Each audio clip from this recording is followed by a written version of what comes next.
Hello, welcome to Complete SQL Bootcamp course from the instructors of Creative Online School. In this course, you'll learn basic and advanced SQL with hands-on practical examples. For learning SQL, you will utilize the most popular and widely used database, MySQL. We'll also dig with PHP and Python, and we'll do some practical project with MySQL, PHP and Python. At first, we'll configure the SQL environment. PHP MyAdmin and MySQL Workbench both are popular. We'll show how to install and configure these environments. In the basic SQL part, you will be familiar with basic SQL queries like create, insert, update and delete. You will also be familiar with select statement to get or retrieve data from database objects like table. And you will also get knowledge about MySQL table storage engines like ISAM, MyISAM, Heap, Memory and others. And in the advanced SQL part, you learn about the joining part, one of the most important and crucial of database and SQL systems. You will also learn about math operations, string operations, group by operations, subqueries, transactions and sequences. In the PHP part, you will learn the basic PHP and advanced PHP, and you will do a practical project using PHP and MySQL. And in the Python part, you will understand some basic Python elements and you will dig down with advanced Python. You will also do a practical example with Python and MySQL. And finally, if you are not satisfied with our course, we request you to refund your money within 30 days of your enrollment without asking any question.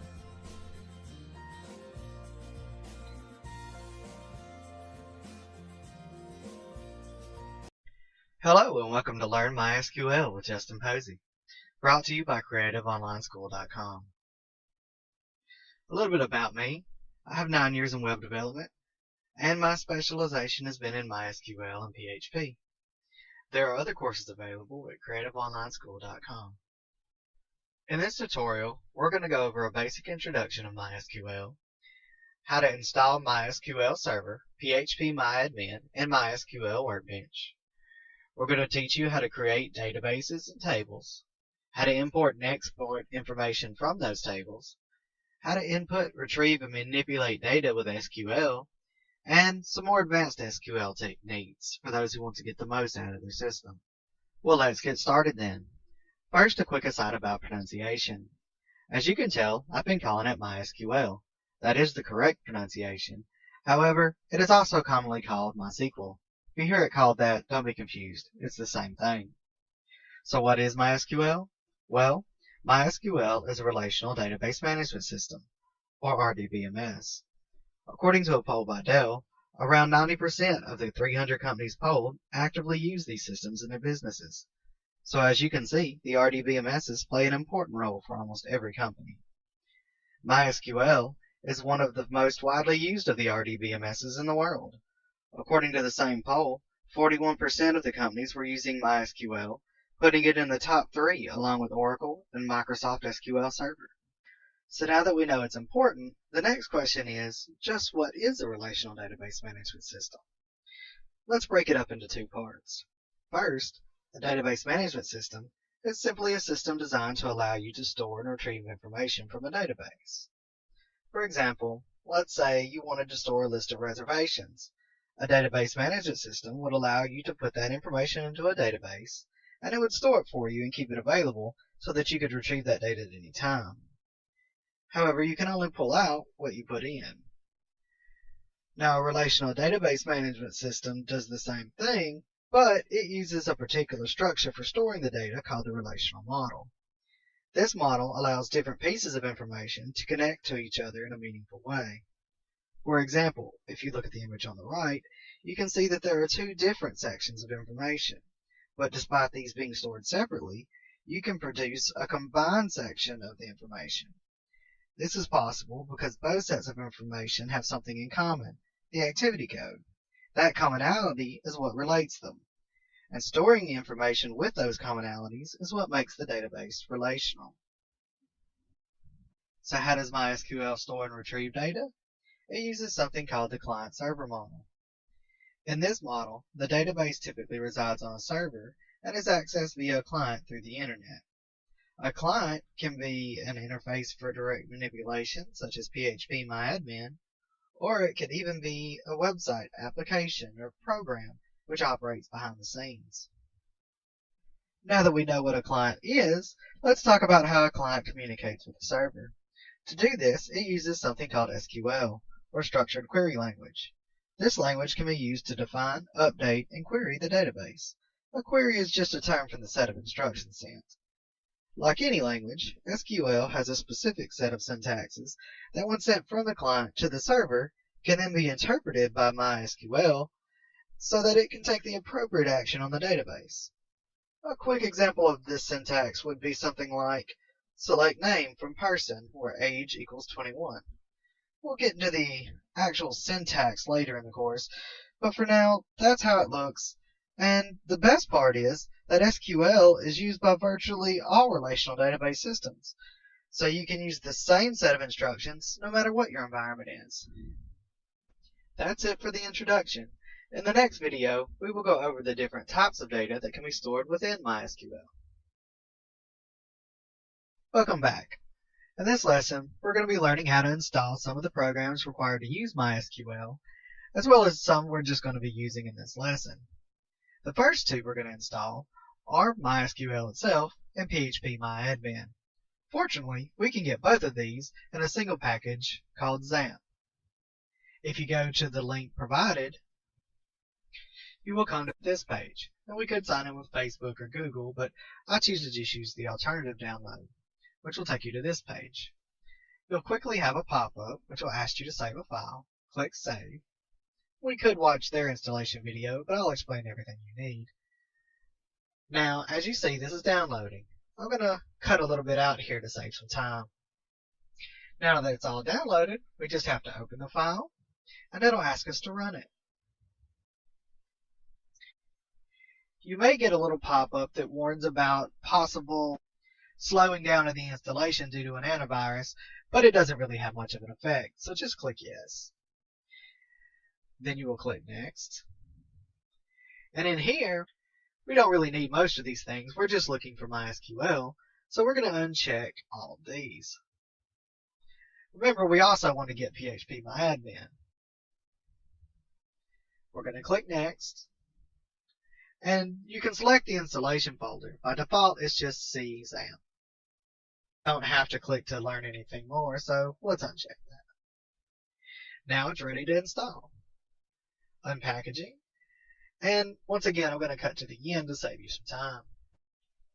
Once that's loaded, it'll take you to the Finish page. And yes, we're going to go ahead and launch the control panel. It'll ask us to choose our language. And then you're going to see this easy to navigate panel. Let's go ahead and start Apache and MySQL. That's it. We actually have the prep work for a database already. And not only that, because we installed PHP MyAdmin, we have a way to see it. To open PHP MyAdmin, simply go back to your browser and type localhost PHP MyAdmin. That'll bring you up to an interface where you can see that we now have MySQL installed and some test databases that come default on the system. We're not going to go into actually using this just yet, since this is just an installation video. We'll move on to the next thing. If you're not using Windows, then the installation instructions provided already may not tell you all you need to know. For XAMPP, if you're on a Mac, you can use the download location I provided in Figure 1. After downloading, just open the downloaded file. It should be named the same as I listed here. Drag and drop the XAMPP folder into your Applications folder. That should complete installation. And then, to start XAMPP, simply open the XAMPP control by going to /applications/XAMPP/XAMPP in your control finder. And from there, you can start Apache and MySQL. If you're on Linux, then you will need to use this location for download. After downloading, you're going to need to change your permissions on the file so that it can be executed. I provided the command to do that here in Figure 2a. After that, run the installer. The command for that is in 3a. Once it's running, you can just follow the prompts to install. It should be just like the Windows version. After installation, to start XAMPP, enter sudo /opt/lamp/lamp start. That'll load everything and should get you back where we were in the video. Speaking of videos, that's it for this one. We'll continue our installation with SQL Workbench in the next video. Next, we're going to install MySQL Workbench.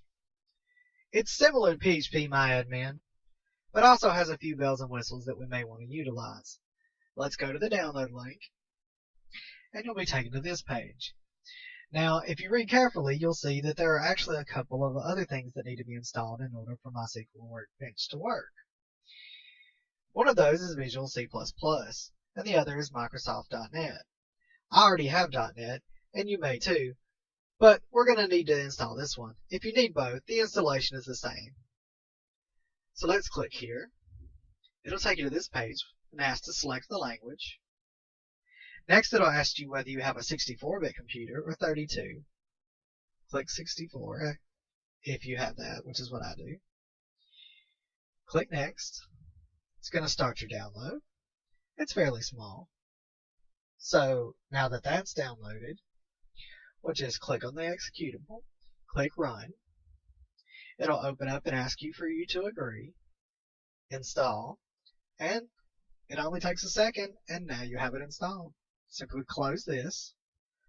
Let's go back to the original page, and now we're ready to install MySQL Workbench. It uses something called the MySQL installer, so we're going to go ahead and download that from its download page. If you scroll down a little further, it'll have two different options for you. Let's use the smaller one as it doesn't download anything we don't need. Scroll down. You don't have to use or sign up anything. Just click No Thanks, Start My Download. Save file. It too is fairly small, so let's open it. You may get a small warning, but this is from Microsoft. It's harmless. Click OK. Run. It may ask if you want to upgrade. Just say no for now. I accept. Next. Now we only want part of this, so we're going to go to Custom. Next. Open Applications. MySQL Workbench. Continue opening. And select MySQL Workbench. Now if you don't have all the necessary components, this will be grayed out and it'll tell you what you're missing. Just click over here once you're done. And click Next. That's it. Now we're ready to execute. And it's begun the installation. Once the installation is complete, just hit Next, and it'll ask if you want to launch. We will. And that's going to bring us to the setup. Now, to create a new connection, simply click the plus right here, and you'll see the connection window. First, let's give it a name. Let's call it Example Database. Next, we have the connection info. If you're connecting to a server, you may have to modify this a bit to connect to the right place, but for now, we're connecting to the instance we just made, which is local, so this is all already correct. Next, click OK, and now we actually have one set up. There may be a short warning, but it's just telling you that Workbench and the MySQL version we installed are different. It's no big deal. And now you've created the connection so that you can see the database that we created earlier. Now there's nothing in this database yet, but we'll go over that in our next video. For now, let's just talk about the differences in installation if you're not on a Windows machine. If you're on a Mac, you can get the same file we did earlier at the provided URL here.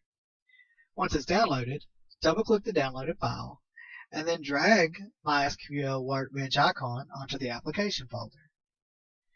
Once that's done, you can now launch the MySQL Workbench from the Applications folder, or from the command line.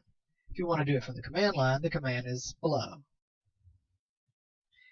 If you're on Linux, then you can get the download from Workbench by selecting your system from the Selected Operations System menu, but you can also get it automatically. All you have to do is type sudo apt-get update, hit enter. Quite a few things may load depending on what updates you need. Once that's done, type sudo apt-get MySQL workbench, and it should install it for you. That's it. Now that we have all the tools installed, next time we'll go over how to create databases, tables, and columns. This has been brought to you by creativeonlineschool.com.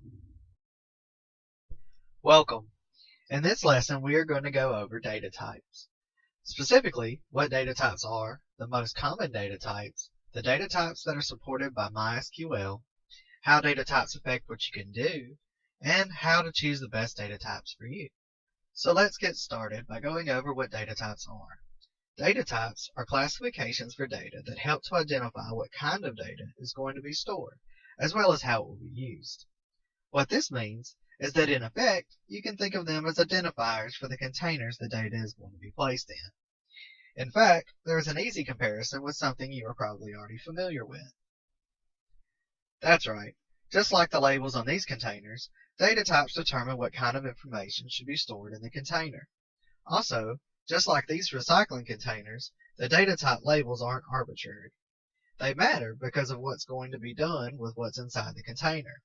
If you put glass inside a paper container, then when it comes time to run the process, there are going to be problems. The same is true for data types. With that in mind, let's talk about what kinds of data types there are. Although there are dozens of different recognized data types, ranging from the common, like containers for numbers, to the obscure, like containers designed to store coordinates for locations in three-dimensional space, for now we're not going to be too concerned with the data types that are rarely used. We're going to focus on the data types that are most common, the ones you're actually likely to see. Those data types can be broken down into three broad categories. The first category is the numeric category. As the name suggests, these types deal with various kinds of numbers. The numerical types you are most likely to run into are integer, float, and decimal. The integer type primarily deals with whole numbers, while the floats can store numbers or numbers with decimals. However, it can round numbers and it truncates leading and trailing zeros. The decimal type is like the float type, but it stores the exact number without any rounding or truncating. The second category is called date time and relates to storing dates. The most common of these types are date, date time, and timestamp. Date stores only the date, usually in year, month, day format. Date time stores both the day and the time in hours, minutes, and seconds. Timestamp also stores the date and time, but it converts the time from its current time zone into the UTC time zone. And when you retrieve the information, it will automatically convert the time to the time zone of the requesting client. Finally, we have strings. Strings are one of the most versatile types because they can store all kinds of letters and characters, everything from a person's name to an account code that may have both letters and numbers together. The most commonly used string data types are char, varchar, and blob. These data types are a bit different from the others, as they all store the same types of information, but they store them in different ways. Char can store information of up to 255 characters in length, and it fills any remaining room with spaces, so it's always the same size. Next, we have varchar. Varchar, instead of having a set number of characters, is instead limited by the space that it is used by the data it's stored. It does not fill with spaces, so smaller strings take up less space.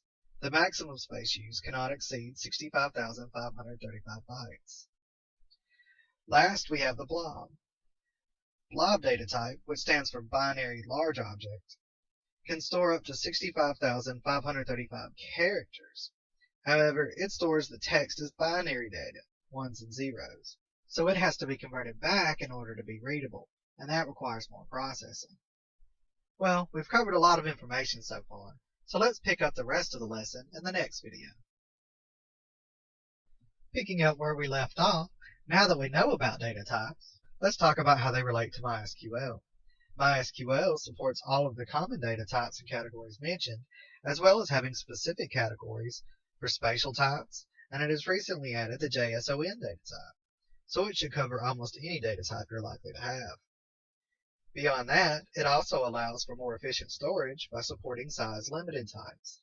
An example of this can be seen in the different scales for integers, which range from the tiny int with a max number of 255 all the way to a big int which can store numbers of over 18 quintillion. This allows you to only allocate as much space as you will actually need. Now let's talk about how choosing a data type affects what you can do with the data. We have already mentioned several ways that the data type can affect the space used as well as your processing efficiency, but let's talk about something more tangible. That is, how the type affects what you can do with the data. For example, it is possible to store a date as an int or a string instead of as an actual date, and as long as all you are doing is storing and retrieving the date, that's fine. But let's say you then wanted to order the dates so that you had them from oldest to newest. Let's take a look at what happens in the chart below. When told to order the date, the system is going to order the integer by pure numeric value, while it orders the string alphabetically. Both of these fail to give you the date from oldest to newest, but the correct types allows for getting the correct dates in the right order. So now that we know how important the types can be, let's go over how to choose the best type for you. To do that, there are three primary things to consider. First, think about what you're going to be storing. That includes both what it is as well as its length. If all you're storing are small numbers, then there's no reason to use a string or a big int. That just limits functionality or wastes space. Also, consider how important it is to keep the data exactly as entered, or if it's okay for it to be converted in some way. Next, think about how you may want to organize or report on the data. If you're storing a name and a date, and you sometimes want it ordered alphabetically and sometimes you want it ordered by date, then you're going to need two separate data type containers. But if you know you will always need it in an alphabetical list with both name and date present, then it may be okay to store them together in a single string. Be careful though, as it may be too late if you decide later on you need them separate. Lastly, remember that this is a relational database, and as such, the data may be connecting to other data. It's always much easier to connect and filter data if both parts are the same type. Well, that's it for this lesson. Next time, we will go over how to install some of the programs you will need in order to use MySQL. Brought to you by CreativeOnlineSchool.com. Hello! In this lesson, we're going to go over the differences between PHP, MyAdmin, and Workbench, how to create and update database, tables, and columns in both PHP, MyAdmin, and Workbench. We're going to go over the principles of table design, as well as go over the uses of users and their permissions. We have already went over how to install both PHP MyAdmin and MySQL Workbench, and later on we will be demonstrating how to do some basic tasks on both. But for now, let's talk about some of the core distinctions between the two. First of all, MySQL Workbench is a desktop software. This means that it is installed on your local operating system, and it can connect from there to different servers. This is helpful if you need to manage databases on multiple servers. PHP MyAdmin, however, is a web-based tool, and is designed to be set up on the server itself. This means that it can be accessed through any browser and is not limited to a particular local device. This is helpful if you often use different devices or have multiple people working on the same server. Also, it's worth noting that PHP MyAdmin is a bit more streamlined and is often easier to learn for new users. MySQL Workbench, on the other hand, contains some added functionalities like server administration and database modeling, which can be very useful when trying to visualize complex data relations. Okay, so now let's get started by showing how to create databases, tables, and columns. We will start with PHP MyAdmin. Now remember, to open PHP MyAdmin, just open a browser and type localhost/PHP MyAdmin. If this was installed on a server that wasn't on your home machine, you could just put the server's address there instead of localhost. Next, to create a database, we simply go over here to the left and click New. Choose the database name. I want to call it Person. And then choose the collation type. Now, collation's a little bit of a tricky subject for people because there are a lot of options. But basically, collation just sets the language that your data is going to be interpreted in. And most people don't know the language that their data is going to be in, because a person's name, if input, could be in German, Spanish, or Chinese. So what we need is a good general way to sort through all of them. Fortunately, we have a good option, and it's what I use for most of my data. It's called UTF-8 MB4 Unicode CI. This uses Unicode formatting in order to sort things so it doesn't care what language it's in. Case insensitive just means it treats capitals and lower cases the same. So let's create our database. Now that we have a database, it's prompting us to create a table. You can set the number of columns and the name right here. Now every person has a name, so our first table we're going to call name. And I'm only going to use 3 columns for this because we're going to keep it pretty simple. Now click go. And it brings us into where we need to input the information. Remember those data types from earlier? This is where they come in handy. So our first column, I'm going to call it ID. It's always useful to have an ID because that way you can reference it in your other tables. And this ID is going to be very special. It's going to be our primary key. You select that here, primary. Now what this is going to do is it's going to say that this is the key thing that we're going to use to access other data types. So click go. Now as an ID, we're going to want to increment it so that it's always unique. You don't want 2 IDs to be the same. AI just stands for auto increment. Next, every name has 2 parts, so we're going to call this one first name, and this one last name. We could do middle, but we're just keeping it simple. Next, we're going to change our type. There's no point trying to use an integer to be a name, so we're going to use the varchar. Now we have to set how many characters we want to use. A first name is not too likely to be over, say, 15 characters, so I'm going to put that. And the same for the last name. You could increment it if you think it'll be longer, but for now, this is what we use. Now, if we wanted, we can set default values. For first name, for example, we could choose, if no one inputs the name, to set the name as John. And for the last name, if no one inputs it, it'll say Doe. You could also default it to be null or default it to the current timestamp.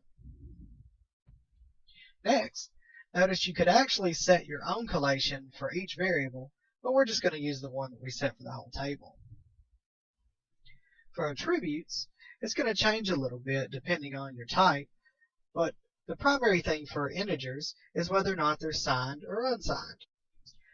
By default, they're signed, but that allows numbers to be both negative and positive. For an ID, we don't really need that, so we're going to choose unsigned. This also allows us to go up to the full number in the int range. If we wanted any of these to be null, we could select to allow them to be null. So let's click Save.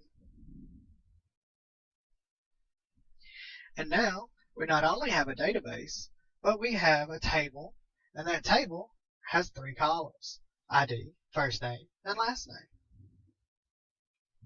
That shows you how to do it in PHP In the next video, we'll go over how to do the same thing in MySQL Workbench. Now let's go over how to do the same thing in MySQL Workbench. First, choose your connection. If you have different databases, you can select them here, but we only have one for now. Remember, this is just a warning about a version difference. Over here, you can see that we already have the person database we created earlier. Now I'm going to create a new one by right-clicking and clicking Create Schema. Because this is a desktop application, it allows us to do things like right-click, which we couldn't in PHP-MyAdmin.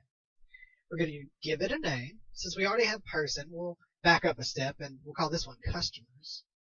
Oops.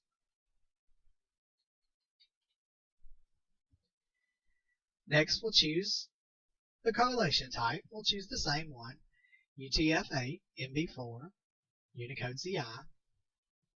Click Apply. Workbench does something interesting. It shows you the query that's going to be run before it runs it.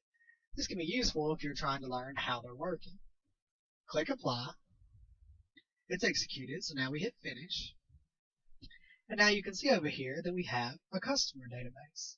If I double click it, I can go up here and click Create New Table, and that'll give us our form. Now, I'm going to skip this for now because MySQL has the visual way to do this, which is one of the things that make it more unique, and it uses the same form, so we'll see it in a moment. For now, instead of this, we're going to click File, New Model, Add Diagram, and it's going to open up this page. From there, simply come over and press the table button, choose a place on the map, and now we've placed a table. If we double click it, we'll see that same form from earlier, and you can actually enter the table name and the columns at the same time. Since we already had person before, we'll name this one person. We'll give him an ID, which is an int. It's already selected that for us. We'll set it as the primary key and not null, and set its auto increment. Over here, we'll give each person a name, and it's selected varchar 45 for us. We can change these things if we want. Each person, if they're a customer, is also going to have something they bought, so we'll say purchase. That should do for now.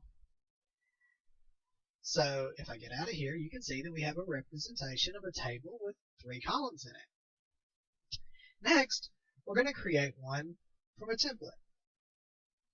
It has a few already loaded, and this will just save us some time. Now I'm going to go ahead and add a primary key since it doesn't have one. We'll call that person ID,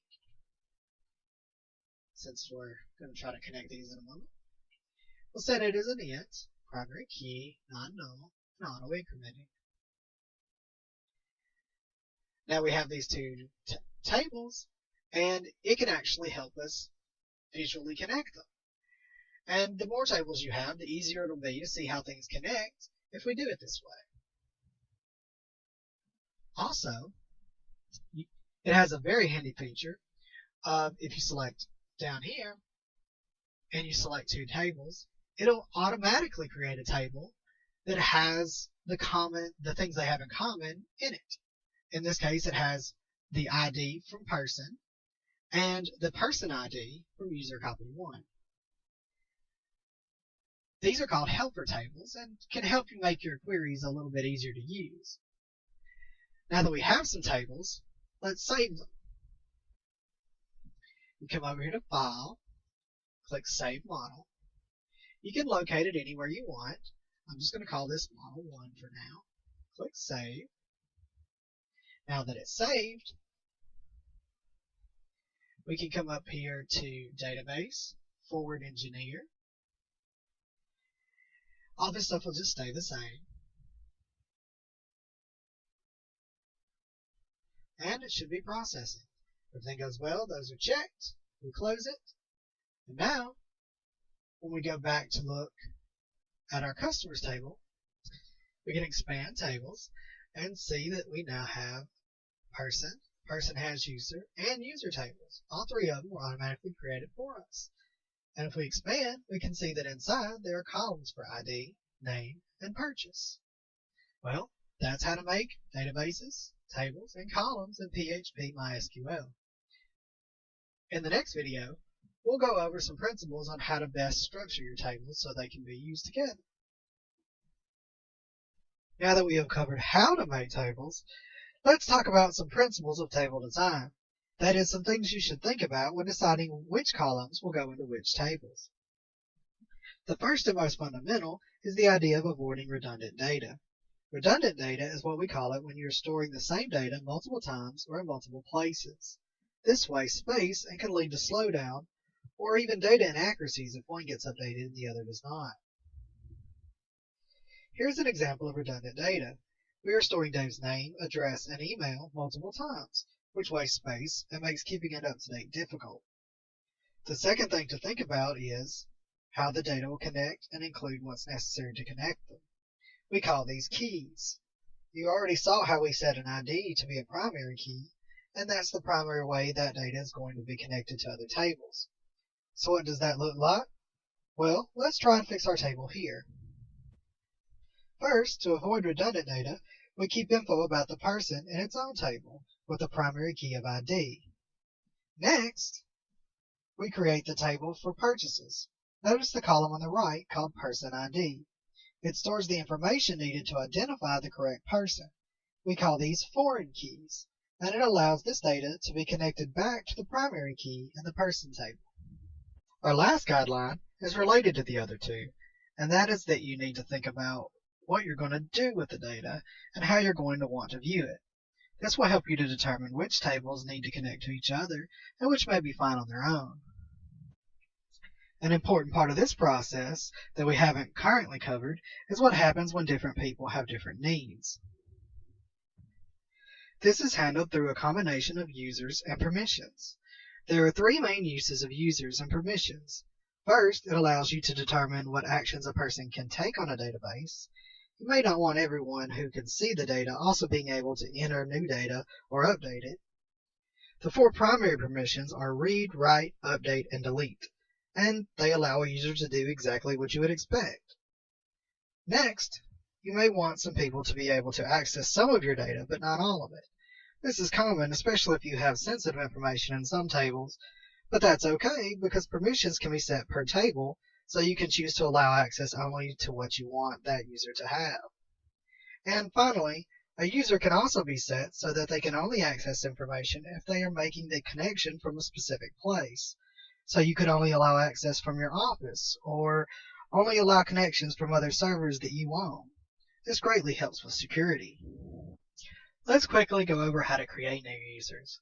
First, select the database you want that user for. We did person over here, so I'll check that one. Go over here to privileges. That'll show you the users that currently have privileges. We can choose to add a new account. Select the username. I'll name mine Justin. A percent means that you can connect from anywhere. If you have a specific location, you'll need to enter its IP. You can have a password, which you'd need to retype, but it'll also allow you to generate a random one for extra security, and we're going to do that.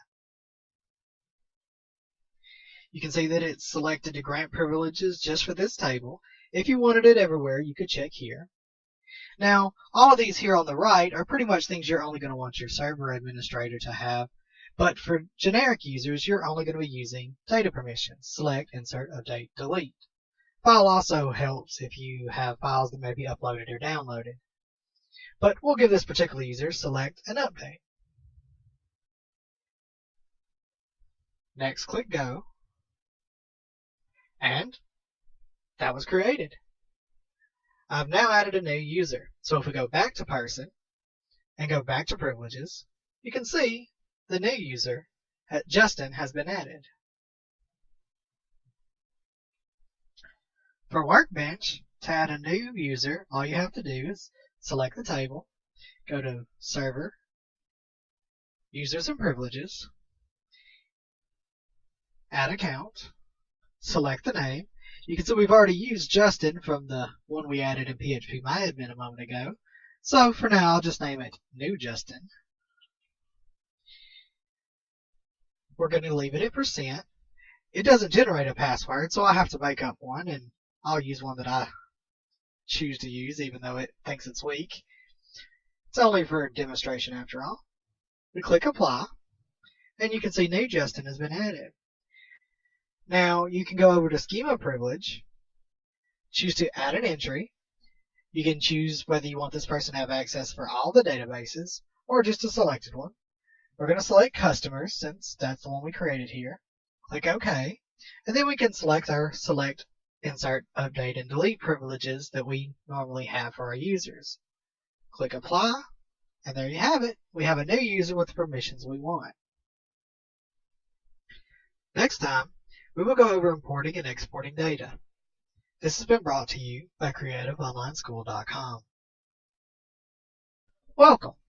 In this video, we're going to be talking about importing and exporting. That is, now that we know how to create tables and structure them, how do we get our data inside or out? Well, when we do that in bulk, it's called importing and exporting. Importing is taking data from an outside source and in a particular format and loading it into an existing table. Exporting is taking data that's already in a table and creating a file with that data in a specific format. The most common file formats are called CSV, XML, and JSON. CSV stands for comma separated value, and it's the most commonly used, and it's what we'll be using in this video. So let's get right to it. In PHP all you have to do is select the table. Remember, we called this one person, and its table's name was name. Click import. Select the file you want to import. We're going to click name. Now inside of name, this is what it looks like. You can see that it's encapsulated by quotes and separated by commas. This is pretty standard, and it has a different one on each line. If we scroll down, we can see that it shows us the same things. Columns separated with commas, columns enclosed with quotes. You can change these to be whatever you want, but you have to make sure it matches the file. Next, we're going to click Go. And now, if we go over to Browse, we'll see that there's actually data in our file. And that's importing data. So, to export it, we simply click Export. We don't have to select a template, but we do have to select a format. We'll do CSV again. There's also CSV for MS Excel if you intend to open it in an Excel sheet later. It can be useful. We're just doing it in text though, so CSV. Click Go. It'll automatically name it according to your table name. Click OK, and it saved the file. It looks exactly like this one. Next, we're going to go over Workbench. In Workbench, we select Customers because that's our table here, and Person was our table itself. Click this little square next to it, and that'll let you see what's in the table. Currently, it's empty. It also gives you your export and import buttons. We're going to click Import. I'm going to go to where I have the file. It's called Customers. Open. This is a preview of what it's going to look like, but it's not actually saved yet. We're going to click Apply. It'll show you your query, handy if you're trying to learn them. Click Apply. It's finished. And now you actually have the data in the table. To export, you click Export. And then you give it a name and click Save. We already have one called that, but we'll just replace it. And now we have it exported. Now, something to be aware of is this is what the table looks like when it's exported into CSV with Workbench. It's not all new lined. In fact, it's all in the same line, and there's also no quotes. These things aren't necessary. As long as they're separated by commas, it still works, as you saw when we imported it. But different programs can export in different ways, and there's no uniform method. Well, that's it for importing and exporting. Next time, we'll go over how to manipulate data with queries. Brought to you by CreativeOnlineSchool.com. Welcome. In this video, we're going to go over an introduction to queries and query structure, cover some useful learning tools in PHP MyAdmin, as well as constructing some basic queries to select, insert, update, and delete data from our tables. First, let's start with what a query is. Queries are sets of instructions written in a language that can be understood by the database system. In our case, that system is MySQL. Queries have three basic parts: an action, a location, and a restriction. An action, or what the purpose of the query is, will begin with either select, insert, update, or delete. A location, which identifies which table or tables the action will be performed on, will be started by from and the table name. The restrictions, which is the most expansive section, covers what columns and rows of data will be affected. Most of them will start with where and the set of the restrictions. Restrictions often use operators like greater than, less than, equals, not equals, like, or not like. So let's quickly go over some of those tools I mentioned. If we select our database, you can see we already have some data in it from earlier. But up here, there are the search and insert tabs. Those will allow us to do things through a form instead of making a query. Now our goal is to make queries, but they can help us understand what's going on. So if I wanted to insert, I can say I want to insert Smith,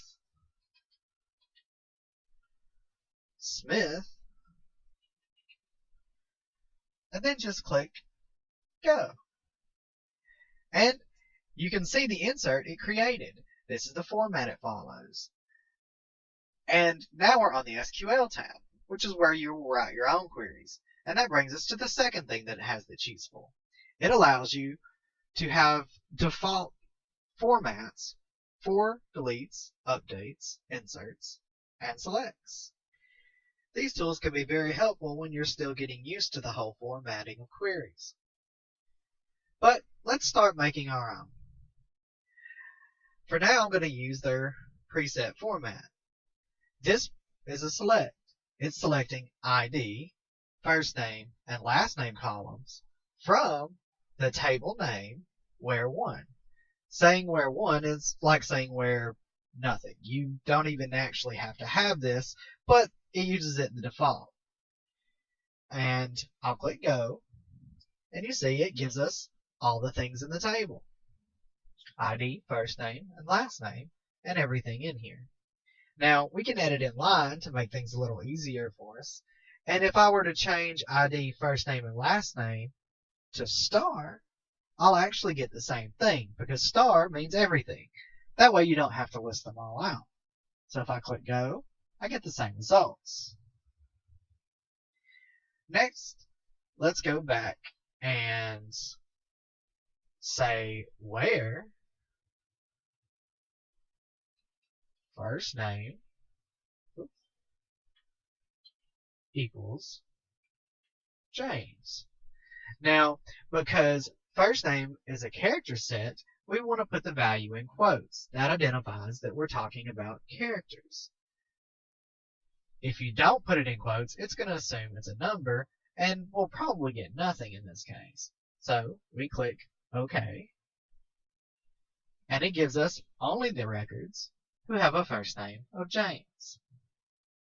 If we wanted instead to use a number, we could say where ID equals 1 or ID equals 4. Because these are numbers, we don't have to use those quotes. And an or means I'll accept it if either of these things are true. So I click Go, and you see ID 1 James, but now we have ID 4 Amy. Next, we'll cover making more than one thing true. This one is either, but if we wanted two things to be true, we would change it to and the ID is never going to be the same number. So we're going to do first name again. You can also auto finish with this.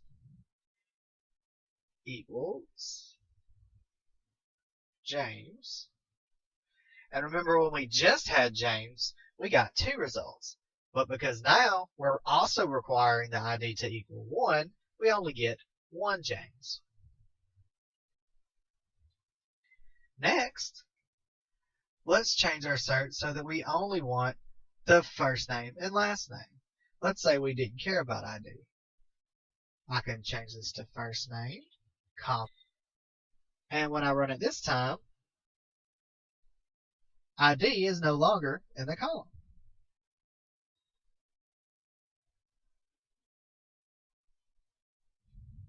Next, let's, instead of using equals, use greater than. If I say where ID is greater than 1 and click Go, you can see that it gives me 9 results. We're missing the first ID. I'm going to go ahead and put ID back in there just so that we can see what else is going on. Now, along with greater than, less than, and equals, there is not equals. So if I said where ID is not equal, that's an exclamation equal 4 or 5, I can click Go, And you can see we've got all of them except ID 5. That's not equals. Last, we'll talk about likes. Likes are only used for strings. So let's do first name again. Like, open a quote. We're going to enter a percent. Percent is a wildcard character. It means anything before A, and that's just the letter A. And we're going to put another percent. So any A with anything before it or anything after it is acceptable. So I click go, and now I only get the names that have an A in them. And if you wanted only the ones without an A, you can just do not like. And that gives me the others. Now, there's one thing we haven't covered yet. We've been setting everything equal to or like something we're entering. But what happens if you're looking for a comparison of data you already have? So let's say where first name equals last name. And if we do that, then it'll actually look at everything in first name and find the ones that match it in last name. And if we click go, then we'll see Smith Smith, which we entered earlier. We'll be moving along now into the next video, where we're going to do the rest of the updates, inserts, and deletes. Let's move along to the other kinds of queries. Next is insert.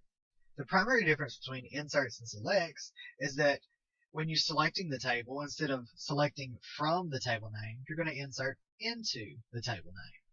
The second thing is that there's two different formats you can follow. There's the one that they have here as their example, which lists the columns and then sets the values.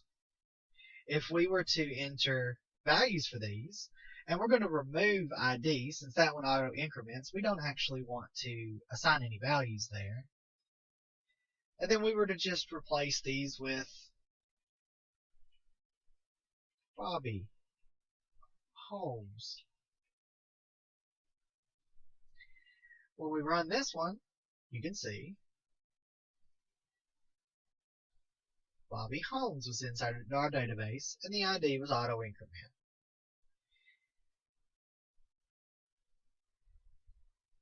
Now, the other format that you can use is insert into name, and instead of breaking them out into different sections, you can have set, which is a keyword, first name equal to Sandy, comma, last name equal to Meeks.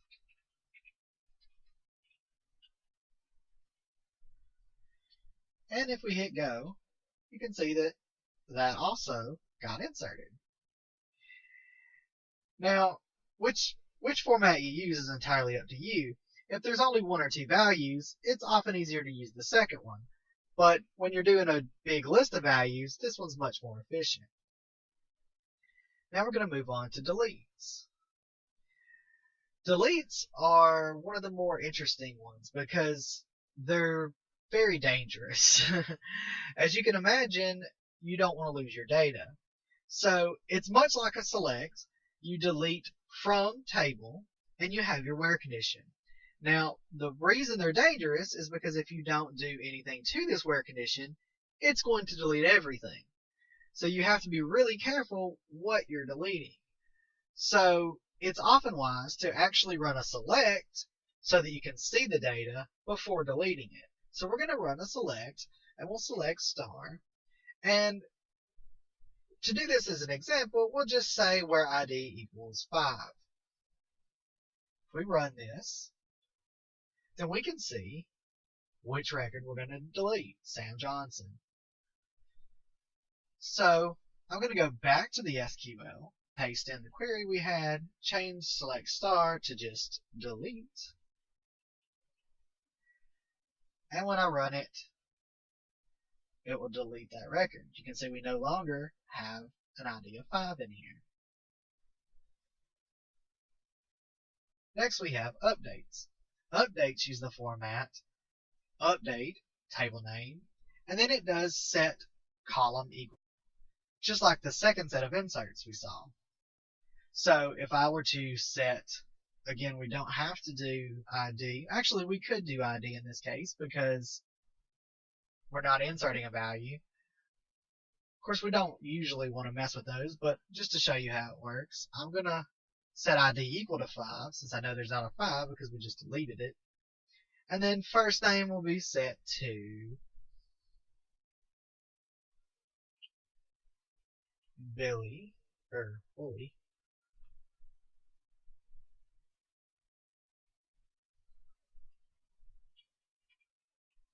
Thompson.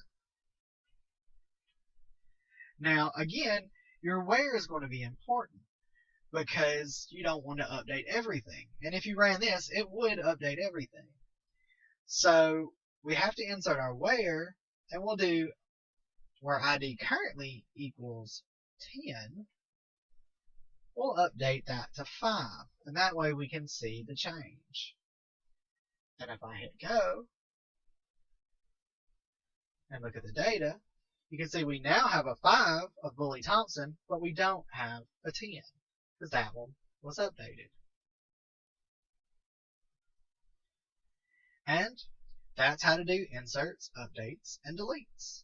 That's it for this video.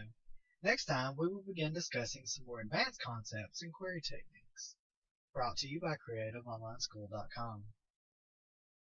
Before we go any further into more advanced queries, let's talk about something that will have an important effect on how those queries run: the database storage engine. In this lesson, we will go over what they are and talk about the most common ones and their differences. And then we will show you how to change the engines in both PHP/MyAdmin as well as in Workbench. In short, database storage engines are the things that power the queries that we run. Just like you have different engines in a sedan or a race car or a diesel because of the different purposes of those vehicles, databases can have different storage engines depending on their best use case.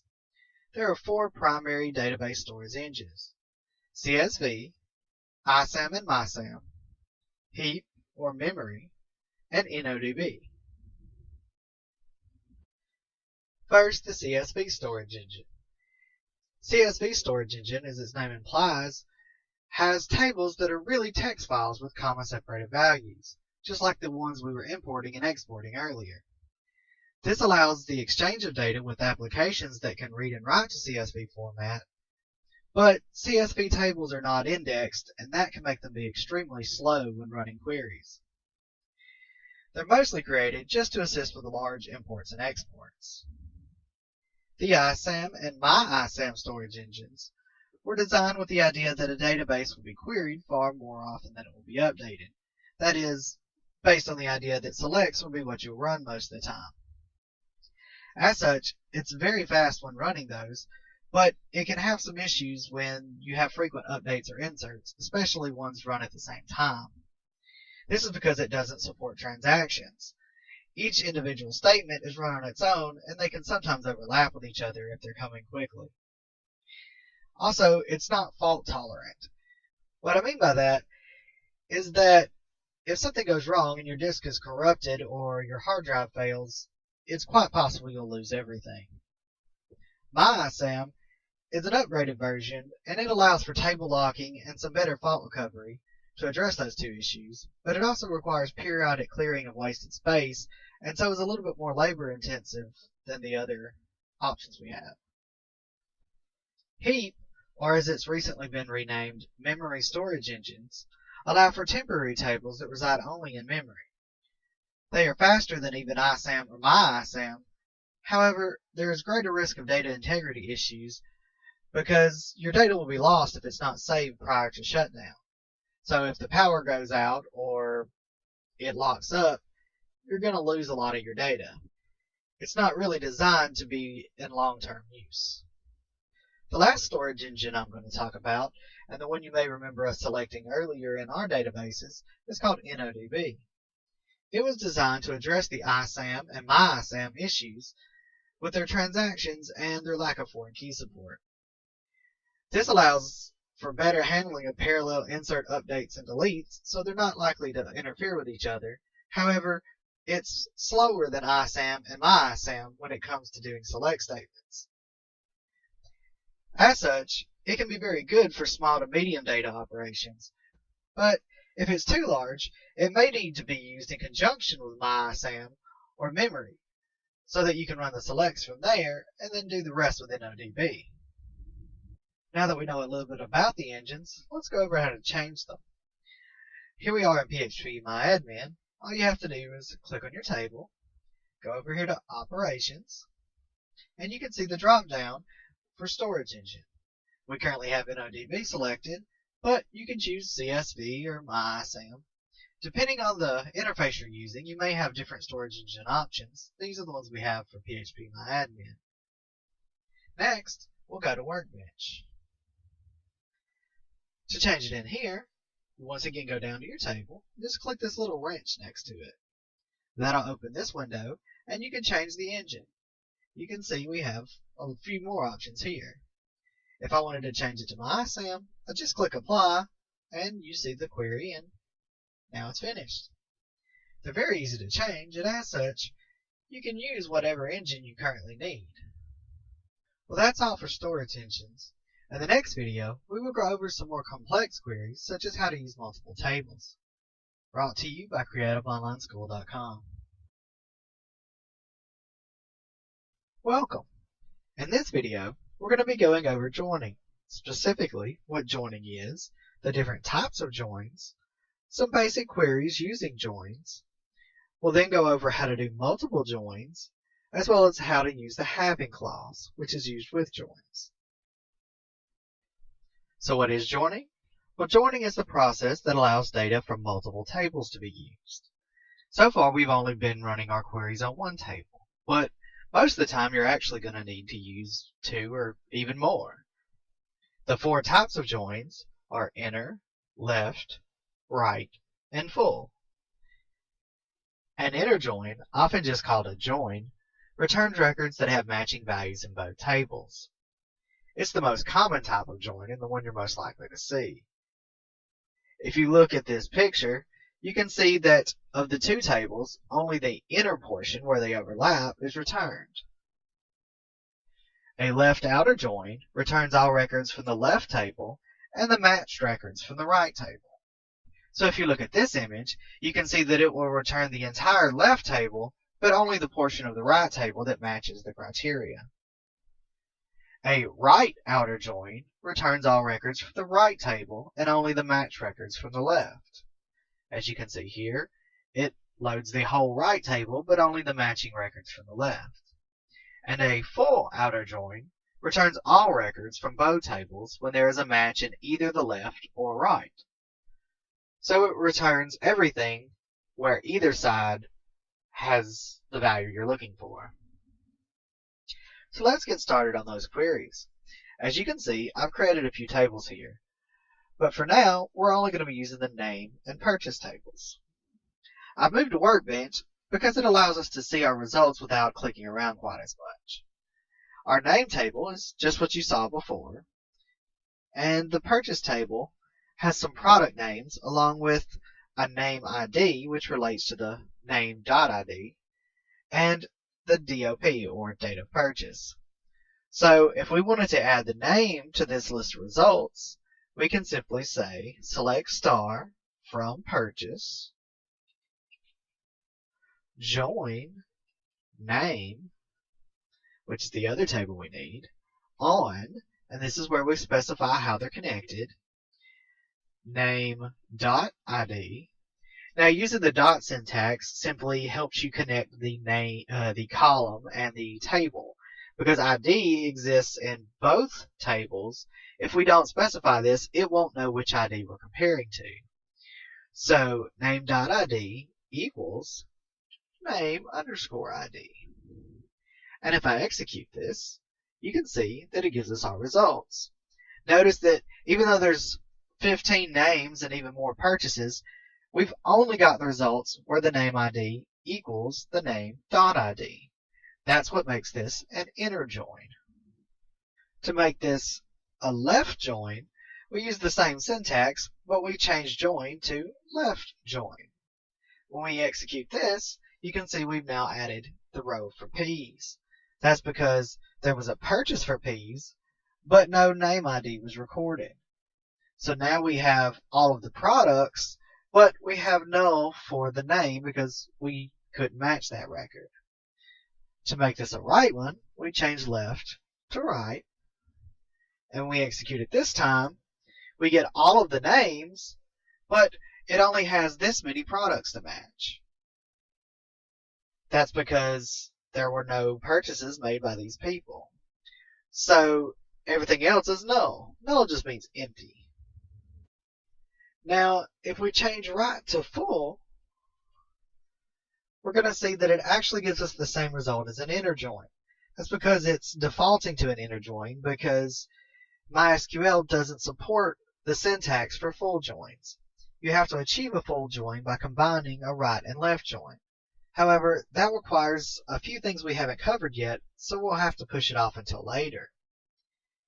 That's it for this video. In the next one, we'll talk about doing more than one join, as well as the having clause. Picking up where we left off, we'll now discuss how to use more than one table. Now, according to the principles of table design we talked about, you'll remember that we really don't want to be storing the same data more than once. So I've changed our tables up a bit. Name is still the same. However, instead of using purchase like we did before, we're going to look at product, which now has the name of the product as well as a new column for distributor. And we have this other table called purchases that actually contains our date of purchase along with the IDs for the other two tables. So now we're going to need more than one join to connect them.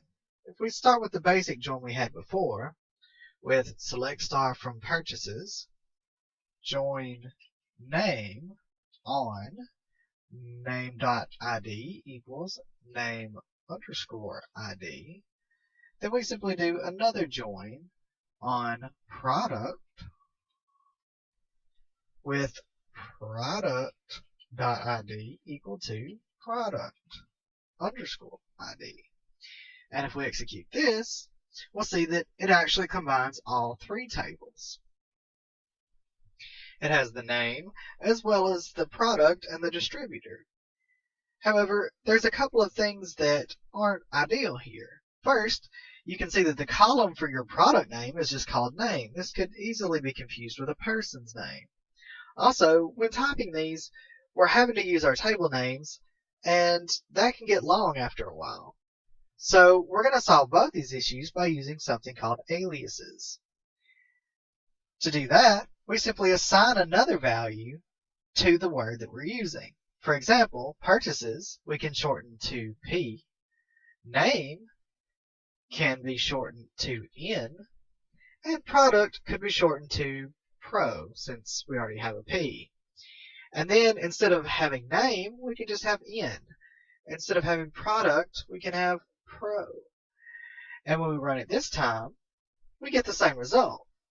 Also, when we're doing our selects, instead of selecting all of these different IDs and a name that doesn't fit with our data, we can simply select what we want.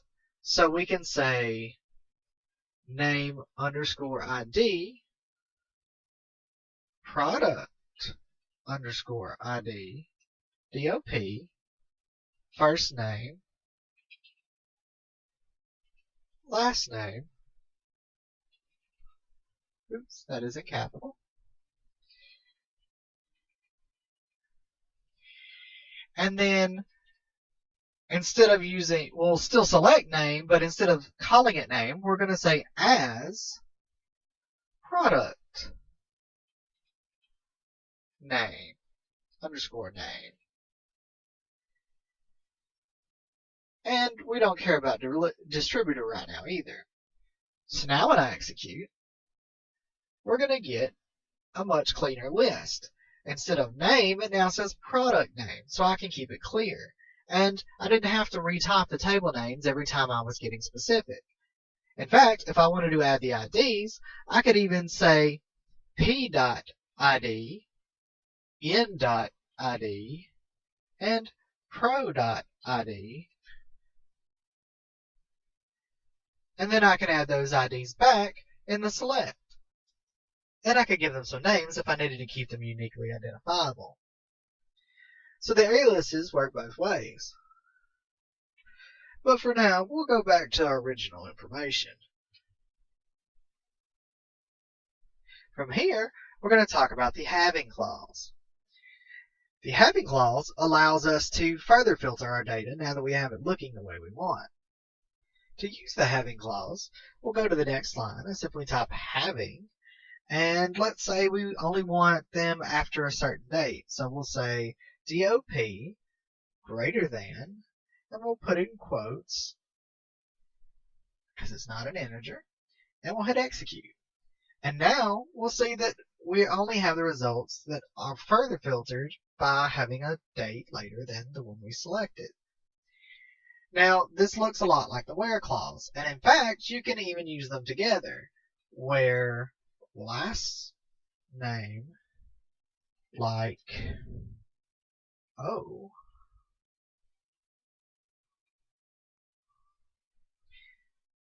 and now we only have the ones that are after a later date and have an O in their last name. However, there is a few differences. The where is going to happen earlier on in the process than the having, and there's some things that can come in between, and we'll talk about those in a later video. Well, that's it for joins. In the next video, we will cover some of the things that you can do with the query results after you get them. Brought to you by CreativeOnlineSchool.com. Welcome. In this video, we're going to be talking about the different ways to manipulate the data after you've retrieved it. Specifically, how to order your results, performing arithmetic on them, some string manipulations, and using the results you get as further query restrictions. So let's get in there. If we look at our purchases table, I've added a column for amounts, but other than that, it's the same. And currently we're looking at these results based on the order of the ID. That's the default because we're just selecting star, we're not giving it any further instructions. But what if we wanted to order it by, say, the date of purchase? Well, to do that, we would go to the end and say order by DOP. Now, by default, it's going to order it in ascending order, or ASC. But as you can see, that orders it from oldest to newest. However, what if we wanted it the other way? Well, to do that, we would do DESC, or descending order. And that gives it to us from newest to oldest. It can do this because we've correctly labeled these as dates, so it knows how to order them. We're also not limited to only one order. As you can see, there's two orders on 910 and two orders on 810, and their product IDs are 13 and 94. Those aren't in any particular order. Well, what if we wanted them further ordered by product ID? We could simply add a comma and then do product ID descending. And now, not only are they ordered by date, which is first, but they're ordered by product ID in descending order. You can have as many of these as you wish. Now that we know how to order them, let's move on to a little bit of math. Let's say we wanted to do some calculations on these. Now I'll just be using mostly random numbers here for example, but you'll see what I'm talking about. So we're going to add amount to this result, but we're also then going to add 1 to it. So if I run this, we now have a new column, and it's calling itself amount plus 1 for now. We could name it with the as we saw in last video. But we now have this, which is amount plus 1. We can also subtract with a minus to have 1 less. We could multiply by 2. Multiplying in SQL is done with the star. That's going to give us a multiplied amount. Or we could divide. Dividing is done with a slash. And you can see we can even get results that have decimal places. That brings up another important point. What if you get a result that's not quite what's in the format you want? This one has decimals. Well, we can fix that. If we want to round down, we use the word floor, and then we encapsulate it.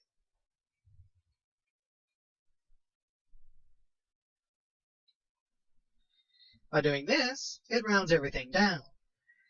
And if we wanted to go up, we could use seal, and it rounds it up. So that shows us how to do numbers, but what if we wanted to deal with strings? Well, let's go over to our name table.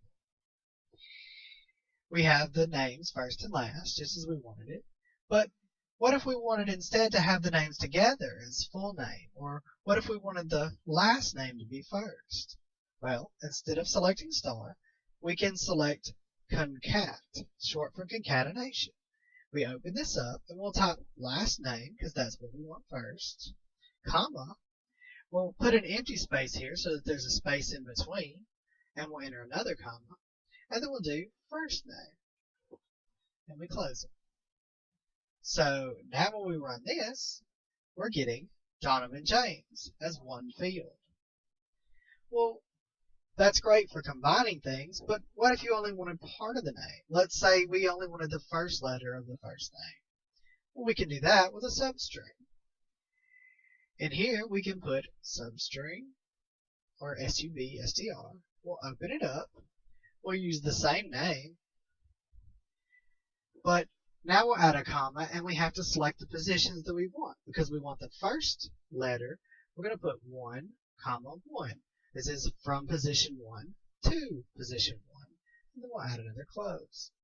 And when we run this, you'll see that we now have Donovan J, Patterson A. And if we wanted to go to 2, we would just change this to 2, or 3 in this case. And now we have the first 3 letters of the last name. That's how to manipulate characters. We'll continue on with how to use these things we're making to help further restrict our results in the next video. Let's pick up where we left off. We're going to talk about using some of those custom things we were making to further restrict our searches. Let's start with something simple. Name underscore ID plus product underscore ID. And we'll go ahead and also select star so that we can see the data. And we'll name this total just so that we can refer to it a little bit more easily. When we run this, we see our data, but we also see a total, which is product ID plus name ID. But what happens if we want to see the totals and only the ones greater than 10? Well, let's try it with a where clause. Where total greater than 10. It didn't work. That's because the where is looking for the information before it's created, because we're creating it as part of the select. But we have a solution for that. Remember how we discussed there was a timing difference between where and having? Well, if we use having, that takes place after the select, and so now we get the results we expect. Results of only those greater than 10. Now, as you can see, there are different product IDs, and there's different instances of, say, product ID 7. So what if we wanted to know the total amount of all of product 7's entries?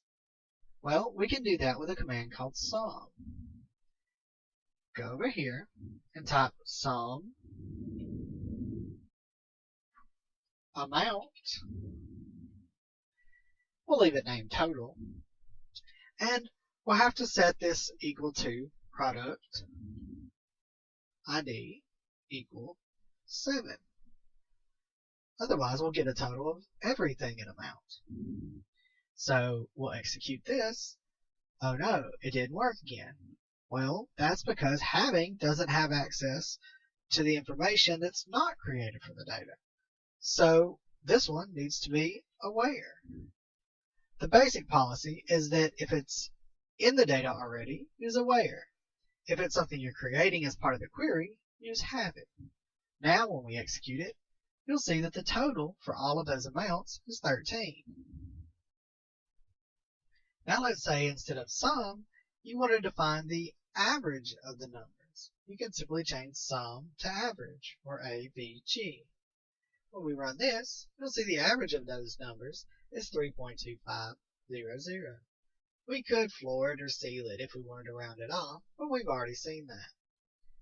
Next, let's move on to something a little different. What if we had data that we knew was supposed to be entered in a particular length, but may have been entered inaccurately? How would we find the correct ones? Well, we can do that with the length command.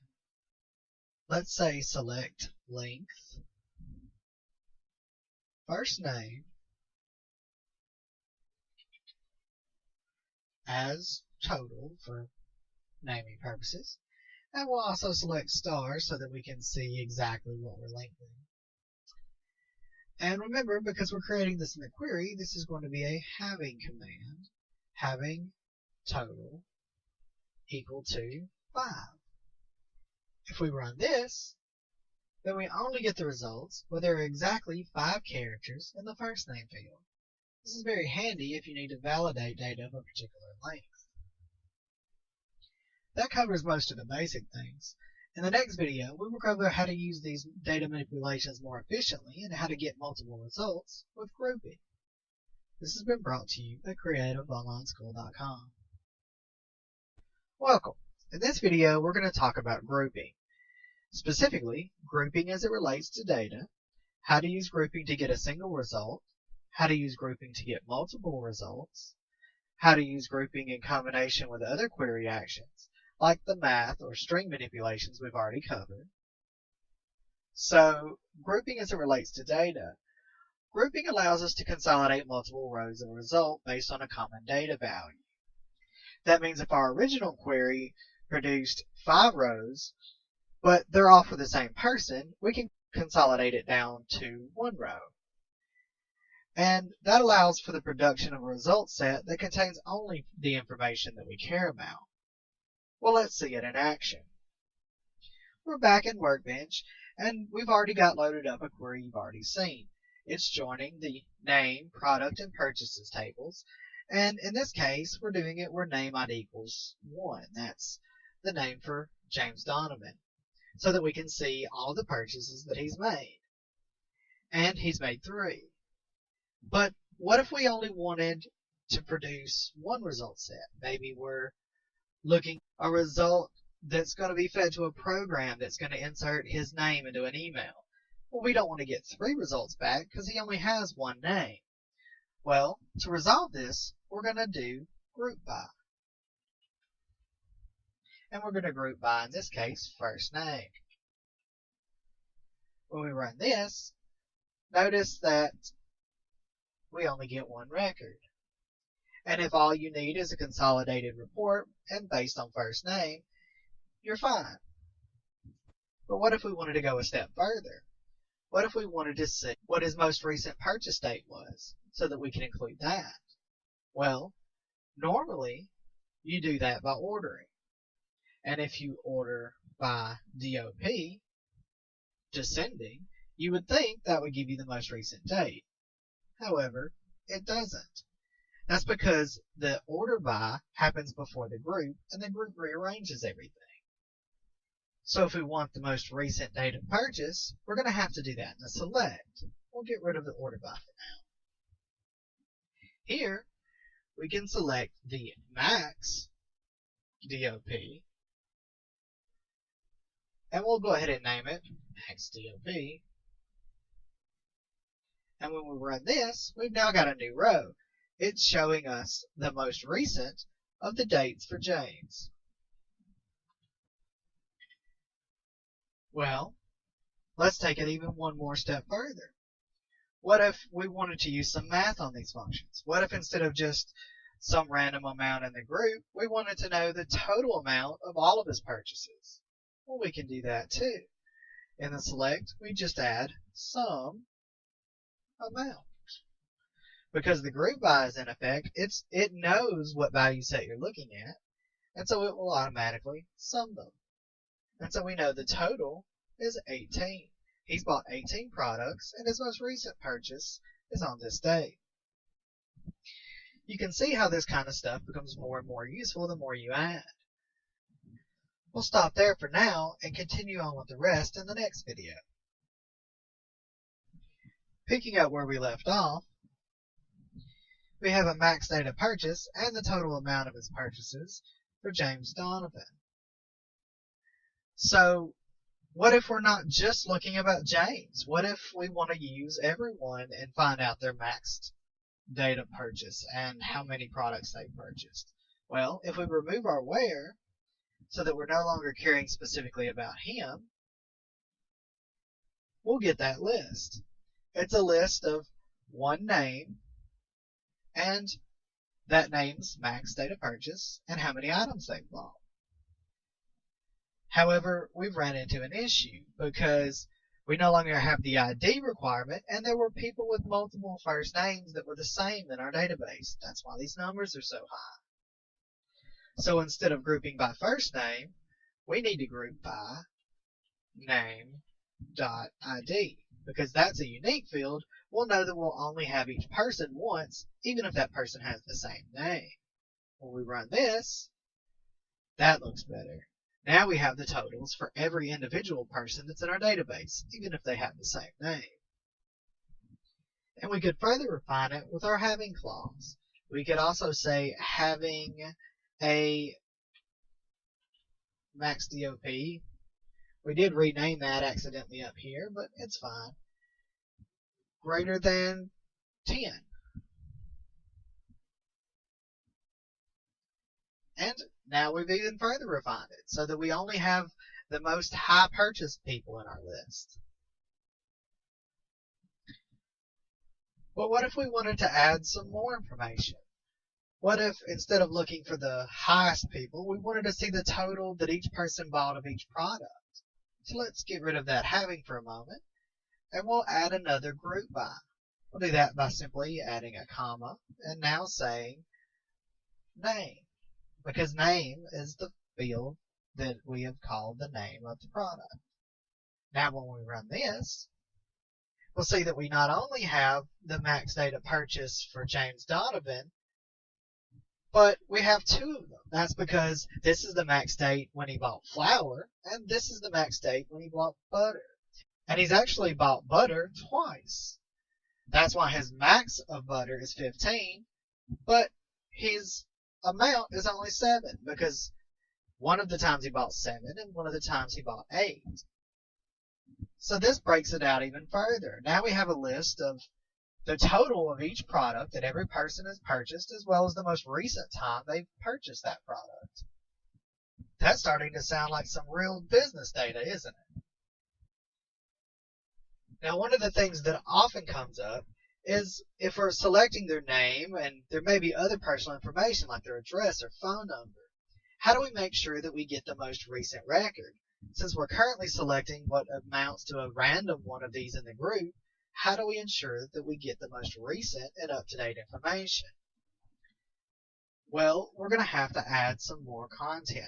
It's called subqueries. And subqueries are going to be what we cover in the next video, as well as the uses for the null value. This has been brought to you by CreativeOnlineSchool.com. Welcome. In this video, we're going to go over subqueries, specifically what they are, the benefits of using them. We're going to go over some examples of basic subqueries and their use, and we're going to go over using subqueries to pull the most recent records. Remember that thing we couldn't do in our joins? We're going to go over that here. Well, what is a subquery?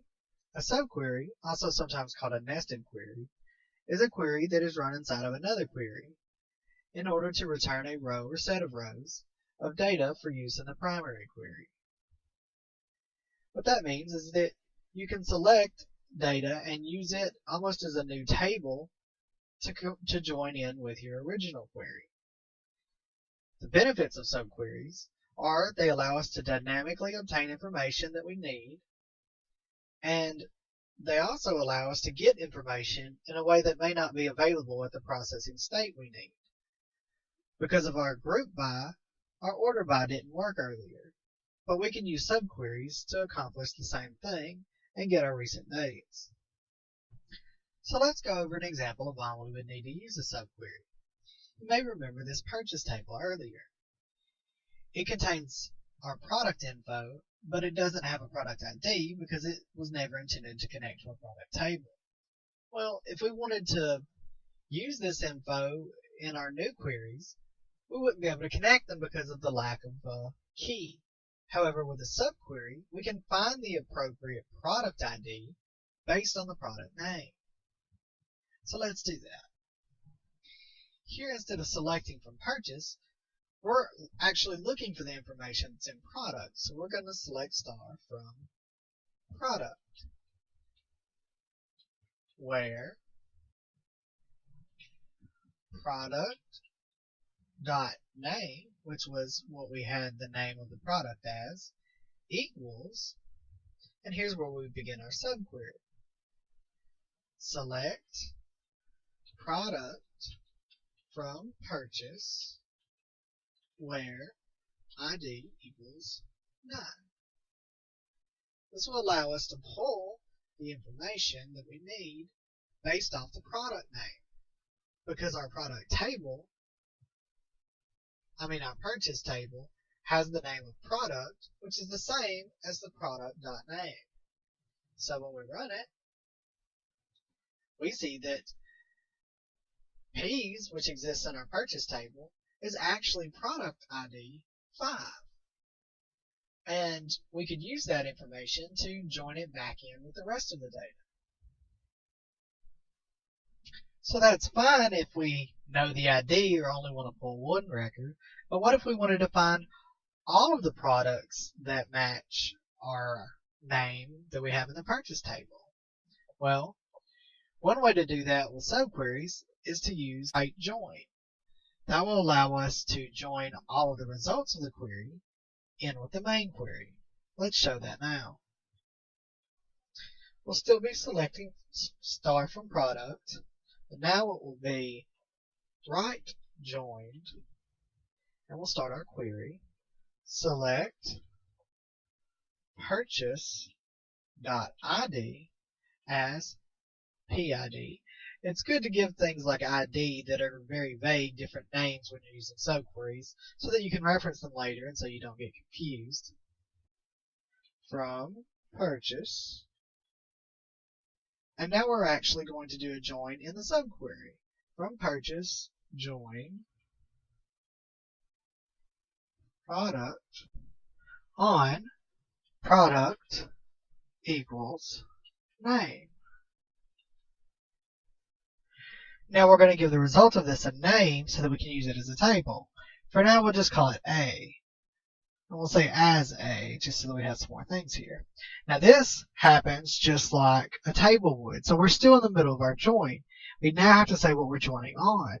So we say on product.id equals PID. And that will allow us to join product to the results of this query. And if we run this, we can now get the product ID of every name that matches something in our purchase table. So we can now use it even though it doesn't have a key. We'll continue on with these in our next video. Picking up where we left off, we're still talking about subqueries, and now we're going to use them to accomplish something we couldn't accomplish earlier. You may remember this query, where we used our double joins to produce a max data purchase and to sum the amounts by product type. But we weren't able to obtain the most recent data, so if we had phone number or email address, something we needed to keep up to date, this wouldn't be as useful as we needed it to be. Well, we're going to fix that with a subquery. In this case, instead of typing it, I'm going to paste it in just to save us some time, and then I'll explain it. We're going to take that same query, and we're simply throwing in this inner join right here. Now, an inner join is the same thing as a join, I'm just labeling it so that it can be visibly different. And within that join, we have this select statement. We're now selecting the max date of purchase, and we're calling it last date. We're also selecting the name ID and the sum of the amounts of the totals. We're doing that from purchases, and then we're going to group by name and product ID. It looks a lot like what we were doing on the outside, but now we're doing it on the inside, and we're calling it submax, the subquery max values. Because we're doing it within the subquery now, we no longer need to select these in our external query. And we're going to join the results that we get from this query on purchase data purchase equals submax dot latest date. So what that means is we're pulling out the data purchase just like we were before, but now we're only selecting from the table where that data purchase equals the max data purchase. That's giving us our most recent record. So when I run this, you can see that not only do we have our totals, and we have latest date here so we can use a comparison, but our latest date is also the date we're selecting with our other data. And you can see the product IDs and amounts have changed a little bit. That's because it's now showing the most recent record. This is a very common thing that you're going to need to do in your data because usually the most recent record is the one that's going to be the most important. Let's pop back over and talk about something we've seen a few times but never really went in depth on, and that's null values. Null is a representation of an empty piece of data. It means there's nothing there. However, because there's nothing there, null is not actually a value, and so it cannot be compared with a value operator such as equals. If you try to check if a column equals null, you're not going to get any results. However, because of this, null values have their own operators, and that is null or is not null. Let's see this really quick. We're back in our purchase table because you may remember we had a name ID that was null. Somehow this got entered for a purchase, but we don't know who it was that purchased it. And it's the perfect example for us. If we were looking for all the information in our data that didn't have a value, we might try to say where name ID equals null, because that's what we see represented in the table. But if we try to run this, we're not going to get anything out of it. It just gives us a bunch of empty values. The same thing happens if you try to say equals an empty string or 0. We're not actually getting the table place where the value is null. And that's because we need to use the command isNull. If we do that, then we get our product, peas, and we can see that it's missing the information. This is useful when trying to find information that needs updating. You can also use isNotNull in case you wanted to obtain all the information where you had all the pieces of data. And in this case, we no longer include peas in our list. We have only those that have all of the data we entered. That's enough for this video. In the next and final lesson, we will cover transactions and sequences.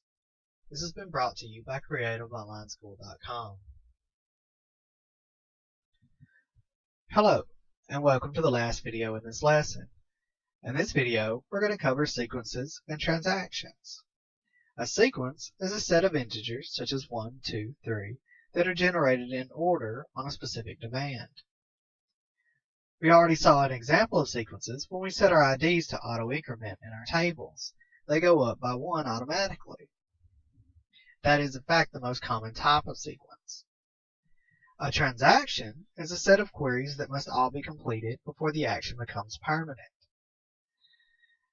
One of the things that transactions is necessary for are things like auto-incrementing. The correct ID has to be determined, and then the insert has to happen. And we need to make sure that nothing happens in between, and so we can use a transaction. Transactions begin with start transaction command and end with commit if the transaction was successful, or roll back if not. It will undo everything that happened within the transaction. Let's see an example. Here we have our name table. Now, if we look at the actual table itself, we can see where we set the auto increment, and that's where we've been doing our sequence. But if we remove this and wanted to do it ourselves, I'm going to click apply.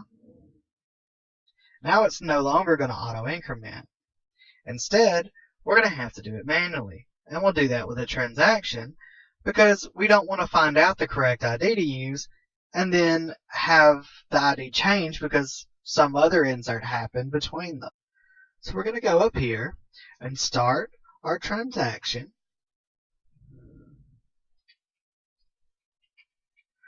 Now, in a transaction, it's important that everything happens individually. So we're going to add a semicolon to the end, and that says run this and then do the next thing. Now we'll do our select. We'll select ID from name. And we don't need a where because we want the max ID. We'll just put max on this ID.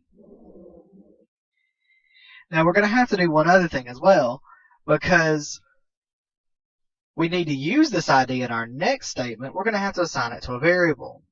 We'll do that by saying at a colon equals, and that'll allow us to use at a later on in the sequence.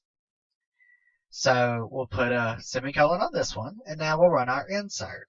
Insert into name set ID equal to at a plus 1, because remember we want to auto increment. We already have one max value. Then we'll set first name equal to Oliver and last name equal to Tanel. And then we'll commit this transaction. So if I run this, and then we go back and look at our our name table, we've inserted Oliver Tanel, and we've auto-incremented the ID by using our transaction. Now, if I were to go back and try to run this again, but instead of committing, I used rollback, you're going to see that it did not insert a new value. That's because the rollback canceled everything that happened before it. It didn't make it permanent. This isn't too common when having to do things interactively like we're doing. However, if you're doing a whole lot of transactions in code, you may need to check that each one is successful before determining whether you want to commit or roll back.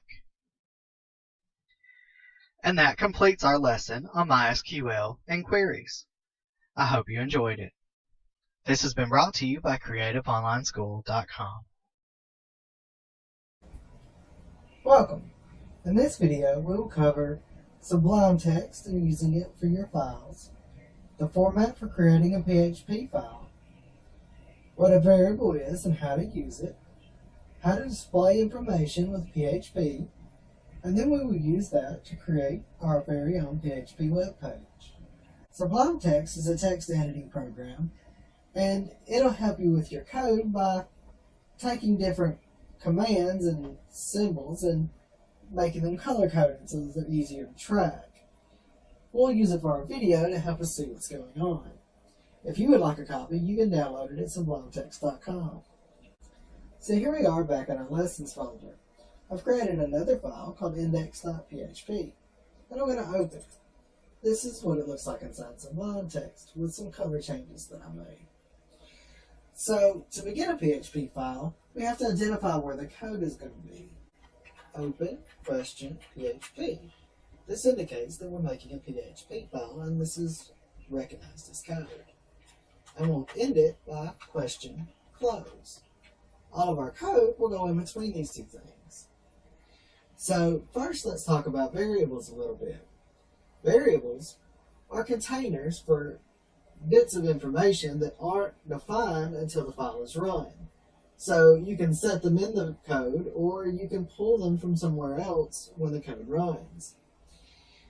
we're going to start with a basic one, and in PHP, all variables start with a dollar sign.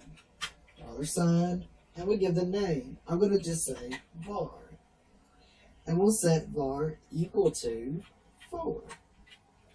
And all statements in PHP end with a semicolon. So next, we'll do another variable, and we'll call it var2. And this one we'll set equal to a string. We'll open some quotes and put in some code. Hello from Creative Online School.com.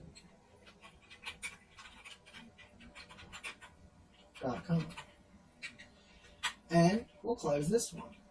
Now, we have some variables in there defined, but when we run this file, it's not going to look like anything happened because we've not told it to display anything for us. We have to tell it to output some kind of information. We're going to do that with the echo command. We'll say echo var1, or just var, and we're going to use something called concatenation here. By applying a dot afterwards, it will connect us to the next thing. We'll make a quick empty string with just one space in it to separate our values, and we'll put dot var1 or var2, and we'll close that one. Now, when we close this file and save it, we can go over to our browser and see that instead of hello world, when we run it this time, we're going to get 4. Hello from CreativeOnlineSchool.com. This is the first variable, the space we added, and then our second variable. And you may notice we didn't have to put in an extension. That's because XAMPP prioritizes index.php over index.html.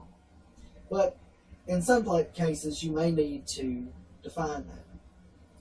So let's go back into our code for a moment. And this time, we're going to do something a little bit cooler. First, we'll take our variable and add a third one with our number. Variable 3, and we'll assign it equal to 6. And instead of just having a basic string, we're going to say we have some HTML in here. Now I'm going to paste it in so that you don't have to watch me type it. But if I paste here, we've now got some HTML tags and a new body tag. Now, instead of just echoing var, we'll put in var plus $, var3. That allows us to do a little math so that you can actually see this accomplish something.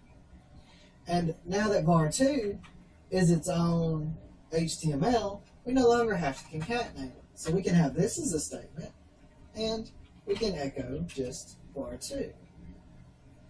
So let's save it and watch it run. There you have it. We have our total of 10 and a new header of hello from CreativeOnlineSchool.com.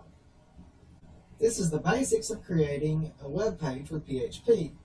You create the HTML, you assign it to a variable, and then you output that variable to the web page. Thank you for following along with us while we made our web page. This and other lessons can be found at CreativeOnlineSchool.com. Welcome. In this lesson, we'll go over how to use PHP to accomplish conditional logic, creating a form with PHP, getting data from that form with get and post, creating and using arrays, and using for each to process arrays, as well as things that are similar to arrays, like return database information. First, conditional logic. We're going to talk about 4 primary things: if else, and while. If checks if a particular condition is true.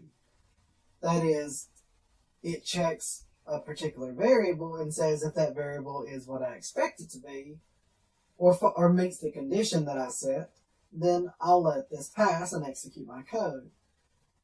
The most common operators are equals, non-equals, exactly equals, and then you have greater than and greater than or equal to. It also has the ability to check if something exists, so if it's there at all. Next is if else.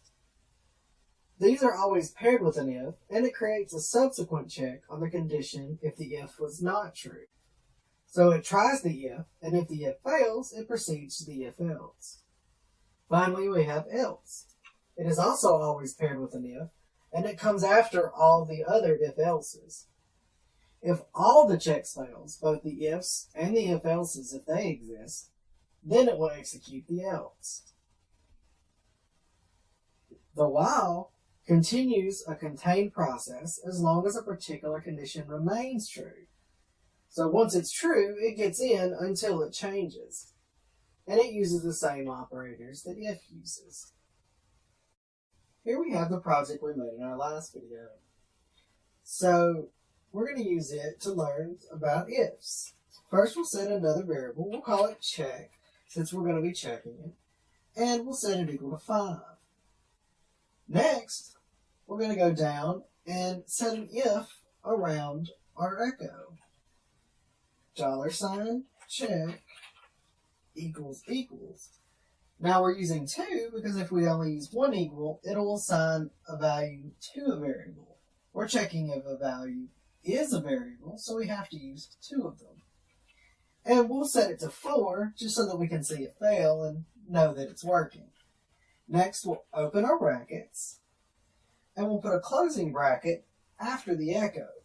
That means the echo will only execute if this is true, and it's not. So, let's see if it removes our creativeonlineschool.com sentence. Yep, it sure did. Next, we can go and see it reappear if we set it equal to 5.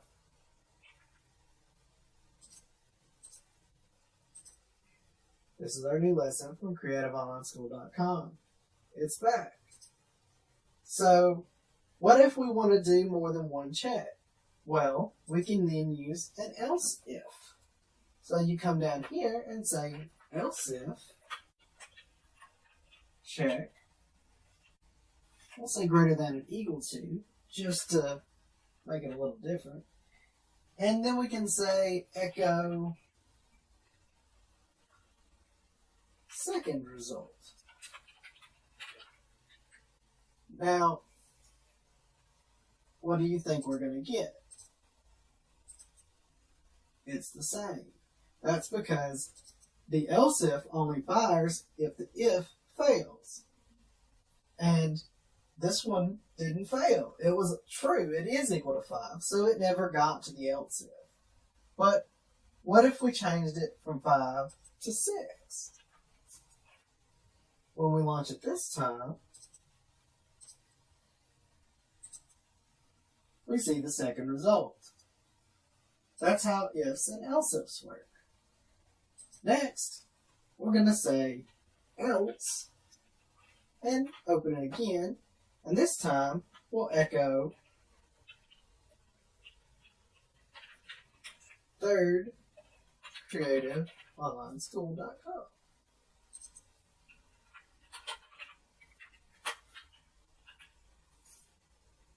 And if we can get all of these to be false, it should reduce that.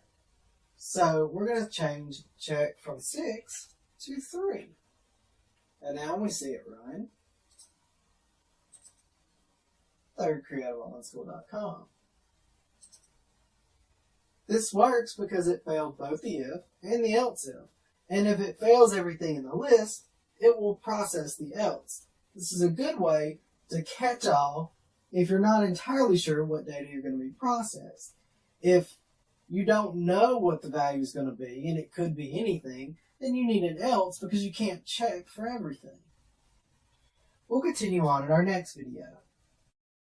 Continuing on, we're going to talk about the next conditional variable, and it's called while. What we're going to say is while check is less than 7, then we execute what's inside. So what we're going to do here is we'll echo the value of check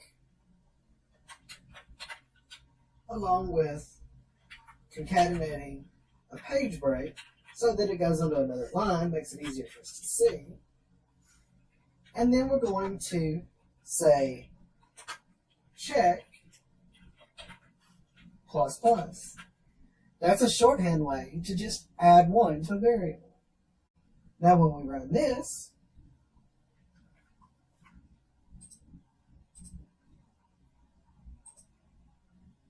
we're going to see 3, 4, 5, 6, and then it stops.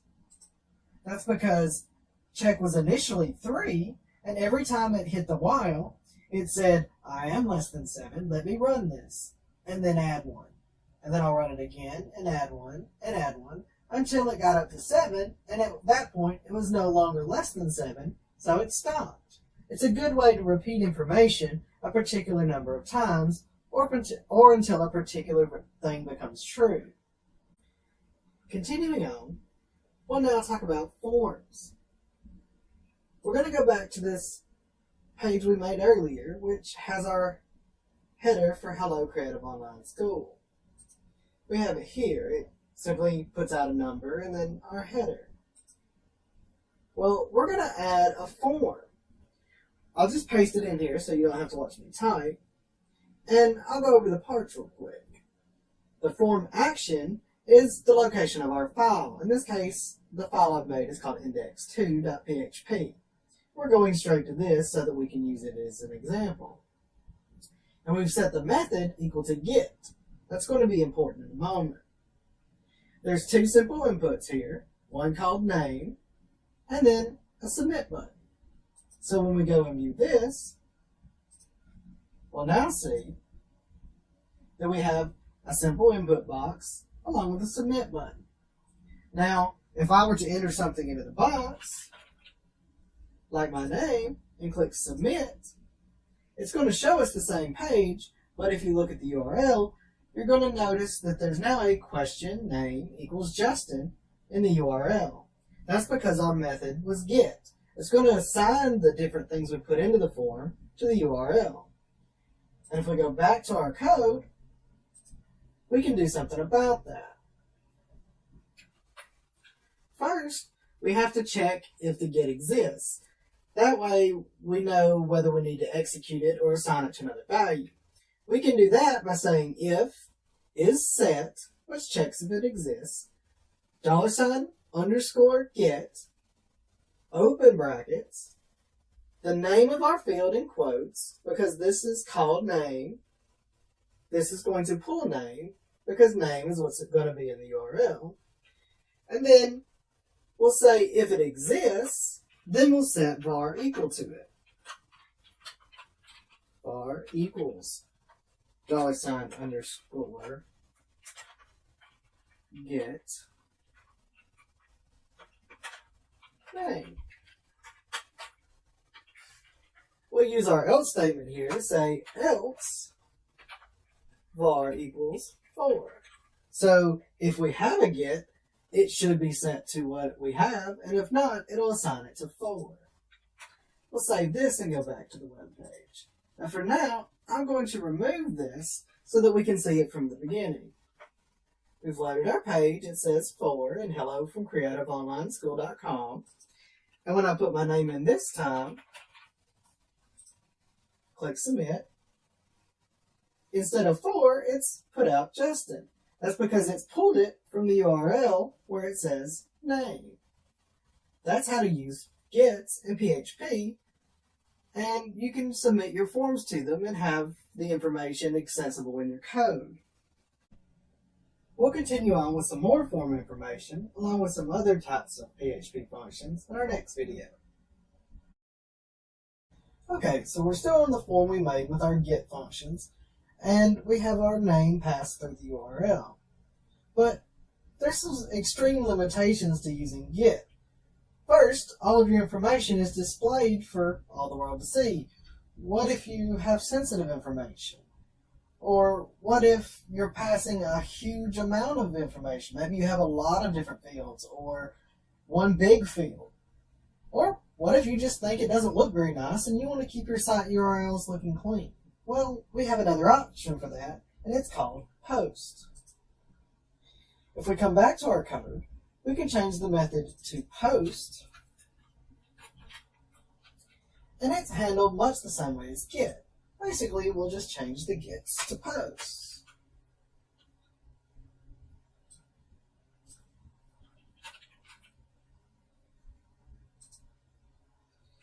Now when we go back,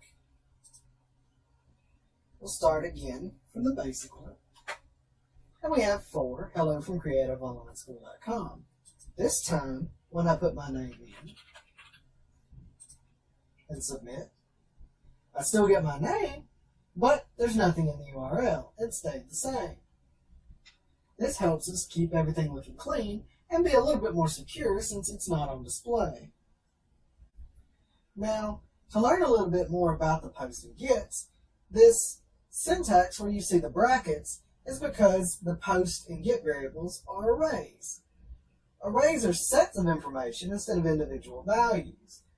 And as such, they need a little bit more information to tell which part of the set that you're looking at. We're going to start making our own so that you can understand them a little better. So instead of setting var equal to 4, we're going to set var equal to array. And if we open it up, we can just put different things in the array. We'll say different names. Tony, Steve,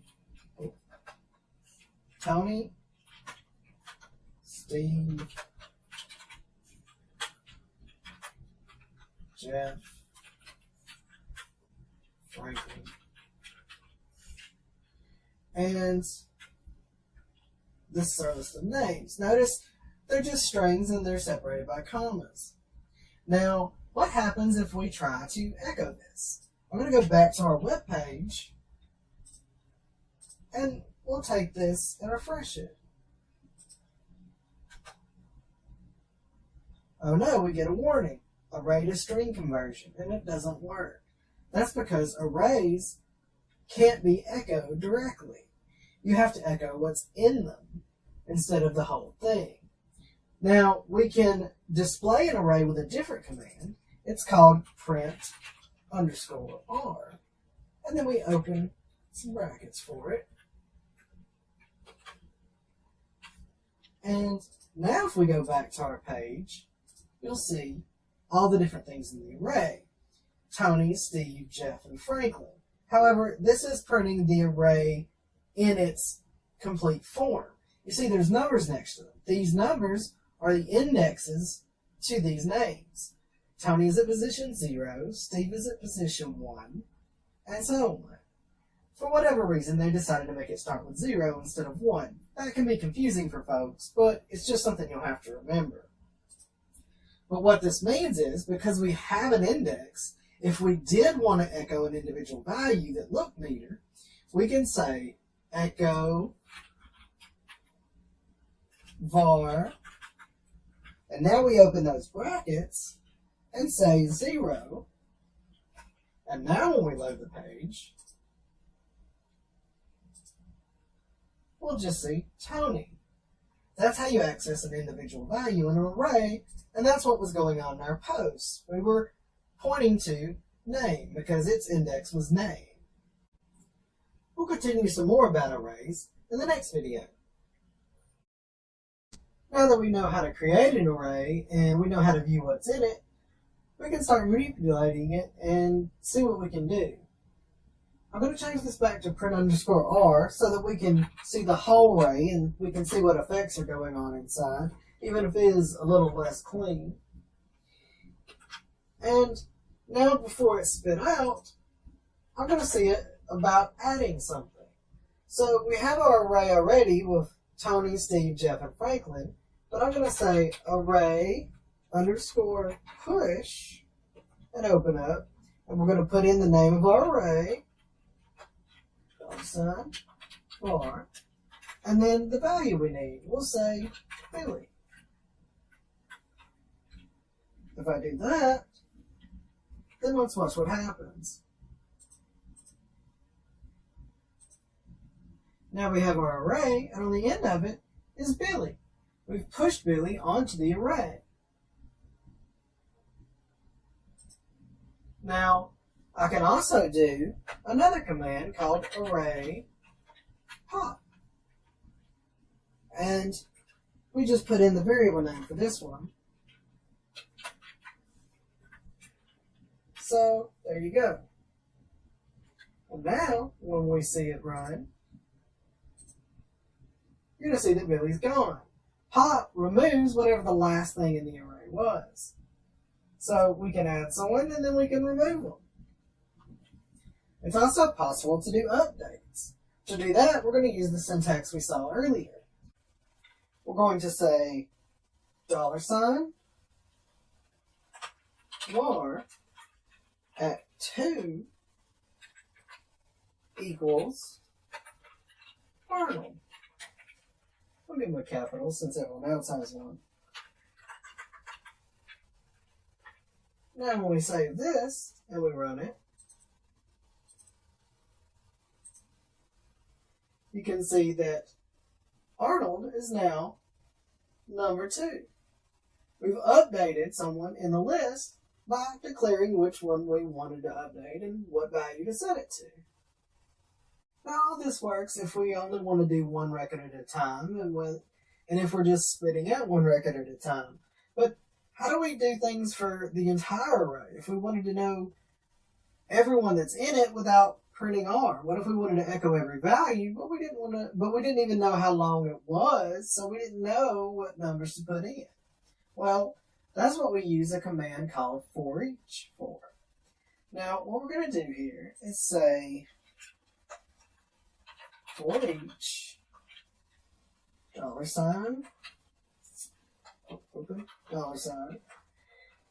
var as, we're going to call it index, because that's what it's going to be for us. Then we'll do what's inside. And what we're going to do specifically is we're going to echo index, and then we're going to echo a break tag.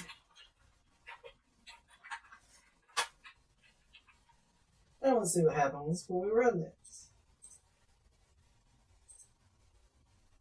We have our print _R, but we also have Tony, Steve, Arnold, and Franklin all input by themselves. It looks a lot neater. We can do this because of the for each. It goes through each item and assigns whatever's at that index to the value that we set here. And then we can echo that as an individual value.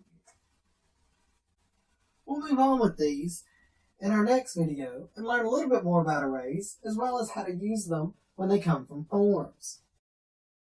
So now we've covered using basic arrays. You can push them, pop them, or modify them to add, remove, or change something that's in an array, and we know how to create them. But one of the most powerful things about arrays is that they're not only in one dimension. You can not only have an array of values, but you can have an array of arrays, or even an array of an array of an array. We're going to stick with 2 dimensions for right now, though, because it gets a little complicated. So first, I'm going to change our values here so that instead of a 1-dimensional array, we're going to have a 2-dimensional array. We simply say var equals array like before, and this time, instead of comma-separated values, we have comma-separated arrays. And then these arrays are just like the old statements. Here I have a list of some car names and then some random numbers. Now, what's going to be interesting here is now that this is an array of arrays, our for each can't process it anymore because now index is going to be another array. So what we're going to have to do to resolve that is stack our for eaches. So we'll go inside and we'll say for each index as $value, then we'll create some input. And this time what we're going to do is we'll echo value in here, but we're going to leave the break tag out here. And what this is going to do is make it so that we're going to echo all of the values of the inside of the array, but we're not going to go to a new line until we change arrays. This allows you to start having some flexibility with your output. And let's line these up a little bit, just so that they're a little clearer where they're going. It's always a good policy in your code to keep your opens and closes on the same line so that you know where your values belong in each statement. Because if you have multi-dimensional arrays or anything else, a for each of a for each of a for each can get really confusing. And we'll also put a space at the end of our value so that we can tell them apart. The numbers will be separated a little bit. And we're going to have to comment these out because we don't want these to process. If you put 2 slashes in front of something, then when the file runs, it'll basically ignore these. It's a good way to comment stuff if you want to describe the code that's below, or in this case, make some code not run. Push and pop doesn't work with multi-dimensional arrays, so we're going to comment it out. We're also going to comment out print_r just to make our screen a little clearer. And now here's the result.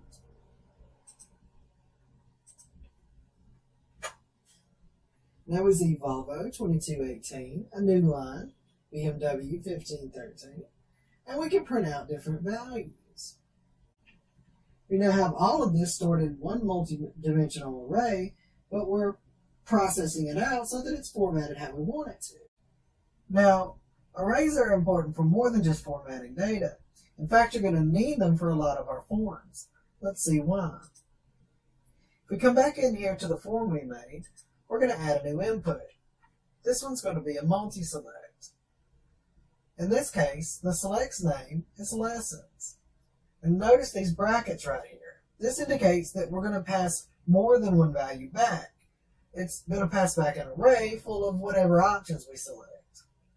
So we're going to get an array back, and we're only going to get a one-dimensional array. So we're going to change our for each here to be back to a single-dimensional one. We're going to copy index over value. And then let's go ahead and change our else up here so that it's one-dimensional too.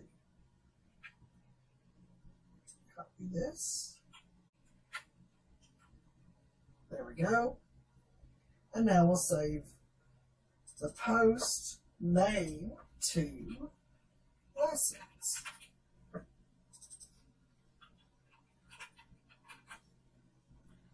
We've saved our file. Let's watch it run. The first time, we have everyone's name because we don't have any post data. But our actual form is down here, and it says, hello from creativeonlineschool.com, and asks for your name, and what lessons do you want to learn? And we have 4 options. Let's say that we wanted to learn about SQL and Oracle. Let's click Submit. Now it's printed out MySQL and Oracle, the 2 values that we selected. It did this because we submitted it as an array, and that array allowed us to print out the values. Many kinds of form elements will be passed as arrays, and you're going to need to understand a good use of them if you're going to make web pages. Hopefully these will give you good examples. That concludes our lessons on PHP. Thank you for watching, and this and other lessons can be found at creativeonlineschool.com. Welcome. In this lesson, we're going to go over creating a database connection with PHP, how to then run queries through that connection, process the query results you get back with PHP, and then we're going to use those results to build our web pages. Let's get started. Okay, so the first thing you need when connecting PHP to a database is a database to connect to. So I've got one here on the right. It's called person, and within it there's some tables. For now we're only going to care about name. Name has 2 columns of importance, first name and last name. And the last record is currently Oliver Tannell. The second thing you need is a user that we're going to use to connect to the database. It has to have the proper permission so that we can access it from our PHP file. Different interfaces are going to get you to your users in different ways, but we can see mine here. We're going to be using this one here. I've called the user demo, and it's from localhost. You can see that its privileges are set so that on the database person, it has all the privileges it needs. Although primarily, we're only going to care about select, insert, update, and delete. So let's go back to our name table, and now let's do something with PHP. So PHP is going to connect with something called MySQL. So we're going to say $MySQL equals new MySQL. Then we're going to open our thing and say where we're coming from. In this case, localhost. And we have our username, so demo. Our password, which is demo pass. It's great to have passwords on your users because you don't want someone to be able to use it to access something that you don't want them to. And then we select our database name, and ours is called person. That'll create our connection to the database. And then, in order for us to connect to the table and actually run our queries, we're going to use $MySQL arrow query, and then we open it up and we put our query in here. To start with, we're going to do an insert. Insert into name, set first name equal to Tommy, last name equal to Thompson. Now, let's see what happens when we run this. We'll go over to our page and we'll run it. And now if we go back to our database, we refresh it, we can see that we now have Tommy Thompson in our database. We've successfully connected to a database and made a query that inserted into it. Now we'll do not just a command, but a select so that we actually get our results back into our PHP code. First we'll set a variable, we'll call it result, and we'll set that equal to the same thing we have up here. So I'll just copy and paste it. And we'll change our select into, or an insert into a select. We'll say select first name from name. We don't need a where because we're selecting them all. Next, you have to go through your results. The result you get back isn't actually usable in PHP because it's a different type of object. So we have to go through and convert it, and in our case, we'll convert it into an array. So what we're going to do is, while row equals result arrow fetch array. Fetch array is something already in PHP to help us get our query results. So we can do in here, we can treat it just like an array once it's been assigned to row. So if I were to echo $row, and it is an array, so we'll have to do at position 0 since we've only got one column. Then let's watch what happens here.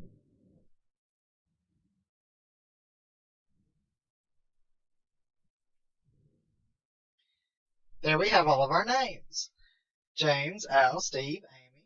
We didn't do any formatting, and we'll fix that in a minute, but you can see us getting some results back. We'll pick up with improving this and moving on to some more complex stuff in our next video. So picking up where we left off, we're going to talk about how to make this a little bit neater, as well as some options that'll make our lives easier as we continue to run queries. So the first thing I'm going to go over is the fact that unlike most arrays, these particular arrays, because they came from queries, have more than one index. You see that I echoed row at 0, but I can also echo row at first name. Although I'll need to encapsulate that. And if we were to put a space at the end of this, we can see it a little bit more clearly in our other side. Let's run it now and see what it says. You see, we still get the results, even though we have first name instead of 0.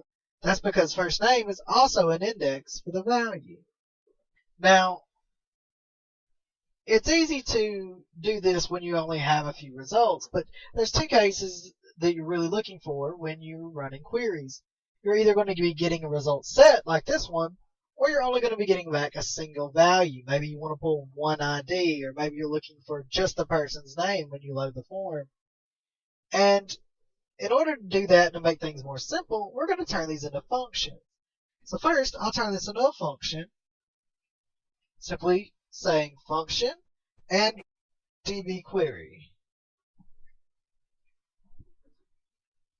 And we'll pass in a variable, which is going to be our result. And we'll open this here.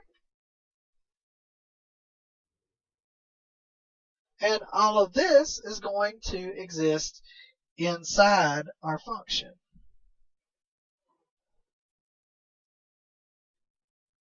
And instead of result coming from the variable we set up here, result's going to be what we passed into our function. So we can accomplish the same thing we had earlier simply by saying db query and passing result.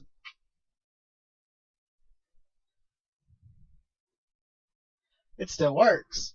So now we have a function that gives us our results back. Although for right now, it's only giving us first name. So you may be thinking, what if we had more than one result? What if we had first and last name? Or what if we didn't know exactly how many results we were going to get into it? Also, we're not formatting this very well. It's just echoing our results out directly. What if we were building HTML? Well, I've already got a little program made, and I'm going to show it to you. We'll walk through it to help you understand how to better utilize some of these functions. Here it is. Now it still starts with the MySQL and it makes our connection. However, now our query is much more complex. It's actually getting several values from several different tables. It's going to join our name, purchases, and product tables so that we can get information out of each of them. And because we don't know exactly how many rows we're going to get, we're going to have to do a count of our result. We're going to do that by using MySQL arrow field count. This will give you back the total number of rows that are returned so that we can loop through them later. And I've incorporated some HTML here. It begins by creating a basic HTML document, and we have an empty head and a body, and we're actually going to be able to format our data straight into a table so that it looks nice and neat when we run it. We've given them some titles because we're selecting first name, last name, product name as product name, and distributor as well as date of purchase. So we've got headers here for those values. Next we come down here, and this is what is going to allow us to process our results. Just like we had before, it's row equals result fetch array, and we're creating our tags. However, inside of this we have a for loop. We're going to loop through each time incrementing by 1. And as long as the result of that increment is less than the total number of rows, it's going to continue running through the for loop and creating RTDs. This will make it so that we change rows every time we get a new row from the database, but we print our columns from left to right. And then we can close our HTML down here. Now let's see what happens when this is run. Now that looks a lot more like databases. We've got all of our names coming out in rows and columns, and we've done it with pretty much exactly the same thing we've been using the entire time. Just while loops, for loops, and our MySQL. That's it for this lesson. Thank you for watching, and this and other lessons can be found at creativeonlineschool.com. Welcome. In this lesson, we're going to go over creating a database connection with PHP, how to then run queries through that connection, process the query results you get back with PHP, and then we're going to use those results to build our web pages. Let's get started. Okay, so the first thing you need when connecting PHP to a database is a database to connect to. So I've got one here on the right. It's called person, and within it there's some tables. For now we're only going to care about name. Name has two columns of importance, first name and last name. And the last record is currently Oliver Tannell. The second thing you need is a user that we're going to use to connect to the database. It has to have the proper permission so that we can access it from our PHP file. Different interfaces are going to get you to your users in different ways, but we can see mine here. We're going to be using this one here. I've called the user demo, and it's from localhost. You can see that its privileges are set so that on the database person, it has all the privileges it needs. Although primarily we're only going to care about select, insert, update, and delete.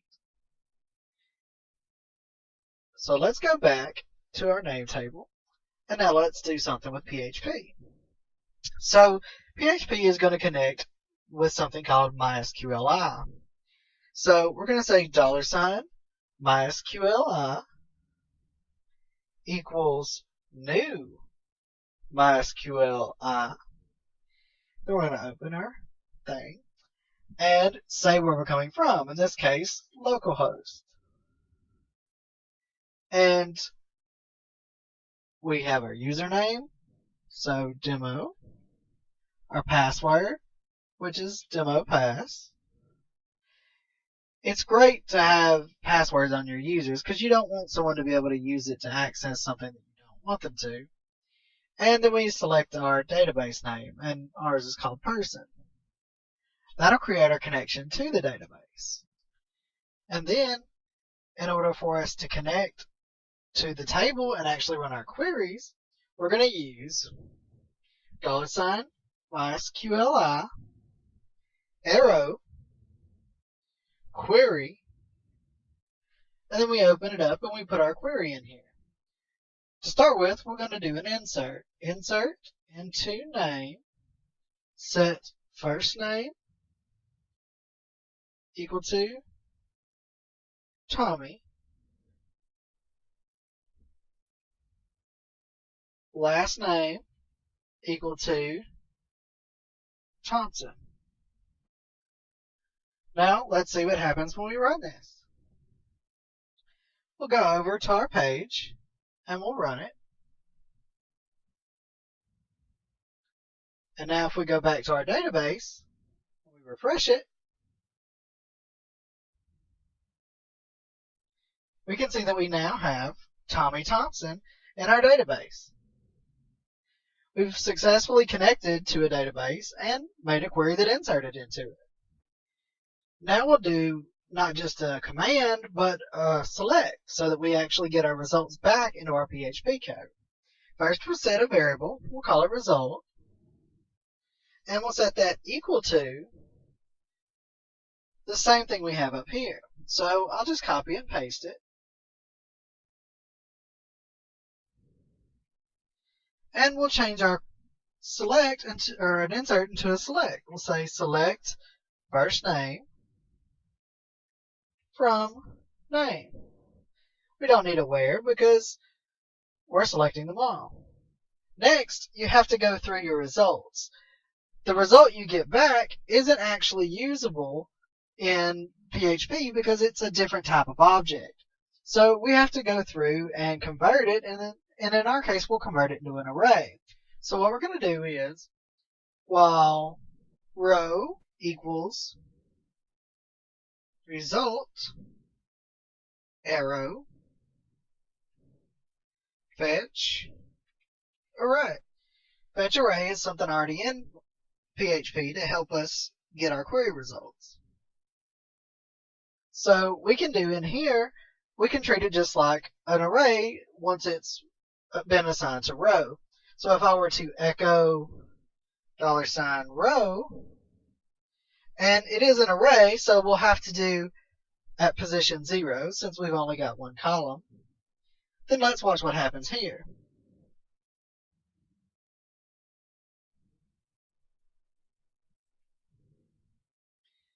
There we have all of our names. James, Al, Steve, Amy. We didn't do any formatting, and we'll fix that in a minute, but you can see us getting some results back. We'll pick up with improving this and moving on to some more complex stuff in our next video. Hello, and welcome to Python with MySQL Database. I'm your instructor, David Baker. This course is brought to you by CreativeOnlineSchool.com. Before we get started with the actual instructions, I'd like to introduce myself. Again, my name is David Baker. I have 8 years of Python programming as well as in other languages. I have 3 years of programming with MySQL and specifically Python and other databases in multiple languages. If you are interested in any other courses or interested in more about Python, I would highly recommend Creative Online School as a resource and to use their tutorials. So going forward in this course, what will you be learning? Well, I'm going to start off with a basic introduction to Python so that we're all on the same understanding and same knowledge base. And then I'm going to get into what a database is and why we're going to be using it. Then we're going to start looking at the actual coding and how to connect a MySQL database to a server and how to create this database, and also how to create tables and store information inside of these tables. Next, we're going to move on to how to visualize this information in a web page for those of you that are looking to display your product or anything online. And finally, we're going to look at how to optimize our database creation with classes. If you don't know what a class is right now, no worries, I'll explain that in a future video. So let's get started with a basic Python introduction. First thing that you will need to know are variables and what they are. So what a variable is basically just a representation of something else. This can be thought of as in math when you have x or y equal to anything. So let's just go ahead and go into a Python terminal so I can give an example. So if you have any variable, say we have the variable v, and we try to see what v is holding, it gives us an error in Python because when we first start it, there is nothing that v is set to. However, if we put quotation marks around v, then Python knows that we're just trying to show v as a letter and not necessarily reference it as a variable. In order to set up v as a variable, what we will do is set it equal to anything. So I'm going to set it equal to the string hello creative online school. Oh, excuse me. Got the O. So hello creative online school. And once I press enter, v is now mapped to the string hello creative online school. So variables are also used in comparisons, which we will look at in the next video. However, this is just a basic understanding for you so that you know what a variable is and also how to use it. I hope that this video has been helpful for you, and in the next video what we're going to be looking at are data types and which data types to use when and how their interconnectability.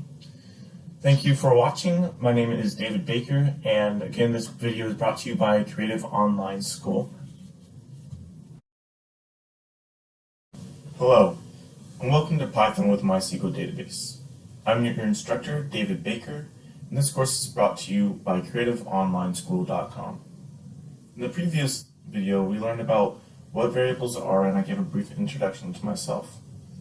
Going forward in this video, we're going to be learning about what data types are and why we need to use them and why there are so many different ones. So let's go ahead and get into a Python terminal. And the first data type you would need to know about are what booleans are. So a boolean is just true or false. And in Python, true and false are capitalized to make them booleans, otherwise they're considered just strings or they can be set to variables. But true and false are just a logical comparison or a logical return of a comparison. So if I'm doing 1 equal to 1, so I'm asking is 1 equal to 1, it will say true. If I ask is 1 equal to 2, then the boolean that is returned is false. Again, these are just boolean data types. Going forward, next we have strings. Strings are anything enclosed in quotation marks. So again, we can have hello, creative, online, school, and this would be considered a string, and once we print it out, we get a string back. These strings can be any length, and they can also contain numbers in them. So, hello, creative, online, school, 521, and still considered a string. The next data type are numbers, but however, in Python there are two types of numbers. There are integers and floats. So integers are fairly self-explanatory. Integers are anything such as 1, 2, 3, 4, so on and so forth. They're just numbers that don't have any decimal place, or as most people know, whole numbers. Floats, on the other hand, are numbers that have decimal places. So anything like 1.2 or let's say 3.0, these are all floats. The important difference between these are in Python, when you're doing math, specifically division, you get different data types returned based on the method that you use. So if I do 1 divided by 2, I will get a float returned because I'm using this single slash or single forward slash. However, if I use a double forward slash, I will get a boolean, not a boolean, but an integer returned, because this double slash means that I want to round it to the nearest integer, or I need an integer returned. This can be important for any specific operation that you're doing. If you cannot be using floats, you need to know that you need to use the double slashes. The next data type that we have are lists. So a list is anything that is enclosed in braces. So I'm just going to make a list of 1, 2, 3, 4, 5, and lists contain several elements that are comma separated within the list. And so we just hit enter, and then we can print out the list and see what's inside of it. The important thing about lists is that we can index into it. So we can see one element out of the entire list. So if I do L of 0, so I'm taking the 0th element, which in Python is the first one because Python starts indexing, counting at 0. So it goes 0, 1, 2, 3, 4, and 5. So I can access any point in this list by accessing its index. However, if I go to index 5, it is out of range because I do not have a fifth element according to Python, because 5 or the fifth number would actually be a 6th element. Next, we have sets, which are extremely similar to lists in the way that they can store multiple or a large amount of information and multiple separate pieces of information. However, with sets, they are unordered. So a set you cannot index into, which is very important because sets contain less metadata, and that means that they take up less space on your computer, and they take less time to actually find information in. So this is just like a difference of when you would use lists and sets if you're trying to save some space. And the final one that we will be talking about today are dictionaries. So a dictionary is a set of key value pairs. And what I mean by that is, I will show you. So we have a key, and then we have the value separated by a colon. And I'll go ahead and put another element in here, which will just be separated by a comma. And I'll just put hello, and then I'll put as the value creative online scroll.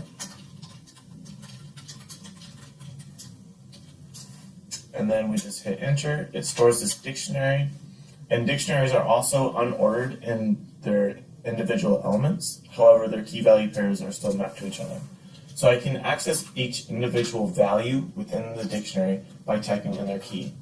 So to access the first value, or the value of key, in this case I would type in key, I would get value. So this would be this first pair of information. To get the second pair of information, I would type in the key hello, and then I will get the value of Creative Online School. I hope that this video has been helpful for you with a just brief introduction to what data types are and the different data types within Python. In the next video, we will actually be learning about what a database is and why to use them. Hello, and welcome to Python with MySQL Database. I'm your instructor, David Baker, and this video is brought to you by CreativeOnlineSchool.com. In the previous video, we learned about what a database is and specifically how a MySQL database is laid out. Today, what we're going to be learning about is actually creating this database in Python, which is going to be my favorite part because we actually get to start coding. So let's go ahead and create a file. We're going to create a file which I have already gone ahead and done, and I just named it database.py. The top line from here is just if you're in Linux to be able to run a Python script in terminal. And the first thing that we want to do is we need to import the module. So we need to import what is PyMySQL. So this is the 3.5 version of MySQL in Python. If you have a different version of Python, you're going to need to import a different module. And let's go ahead and get started. So first thing that we need to do is actually connect to the server that's going to be hosting it. So we're going to connect by using PyMySQL.connect, and we need to give some parameters. The first parameter being the local host of where the host name of the server, which for me is localhost since it's on my own computer. Next will be the user that you want to log in as, which for me is root. And finally, the password of this user. And mine is simply mine. Next thing that we need to do is set up a cursor so that we can actually interact with the server. So it's just going to be server.cursor. And finally, we're going to actually create some SQL code. So what I'm going to do is I'm just going to create a database. So just create database, if not exists, Creative Online School. And then we end our SQL code. And finally, to send our SQL code to the actual server, what we're going to do is cursor.execute and then SQL. So this will actually create the database within the server. And the next thing that we need to do is start creating tables. So I'm going to go ahead and use Creative Online School. So this is just telling the server that I want to start manipulating the database Creative Online School. And then just go ahead and execute this code on the server. And this is where we're going to start to actually create the tables. So we're going to do create table if not exists, owners, and then ID is going to be an integer and not null, and go ahead and auto increment it because we want each individual ID to be, or each ID to be individual. And then we go to the next one, and we're going to do name. It's going to be a varchar, and let's say 30. And we want to have this information, so make it not null. Next will be gender, varchar of 7. This is where all of the data types come into play. It is not necessarily in actual Python, but in other languages, because you have to specify in a database what kind of data type you're going to be entering into each field so it knows what to expect. And then just set our primary key to ID. And go ahead and close this out in our SQL code. And I'm using these triple single quotes so that I can enter my information on multiple lines. If you want to enter in all of your information on one line, you can do that with just a single quote. I was just showing you a way to do it. And then I've already got the next information copied down, so I'm just going to go ahead and copy that over for the next table so that we save some time. And go ahead and copy.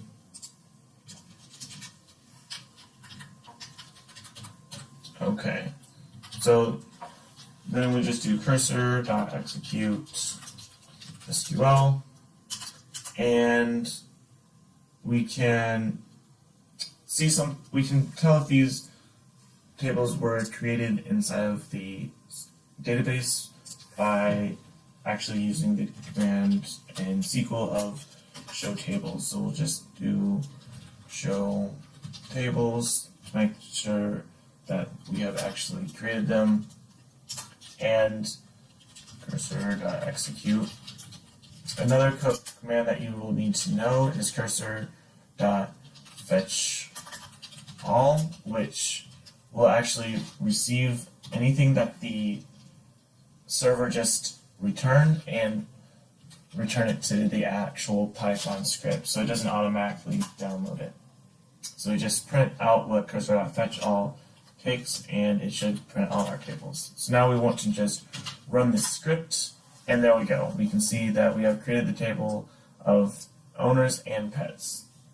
I hope that this video has been helpful for you in learning how to create a database and also tables within Python.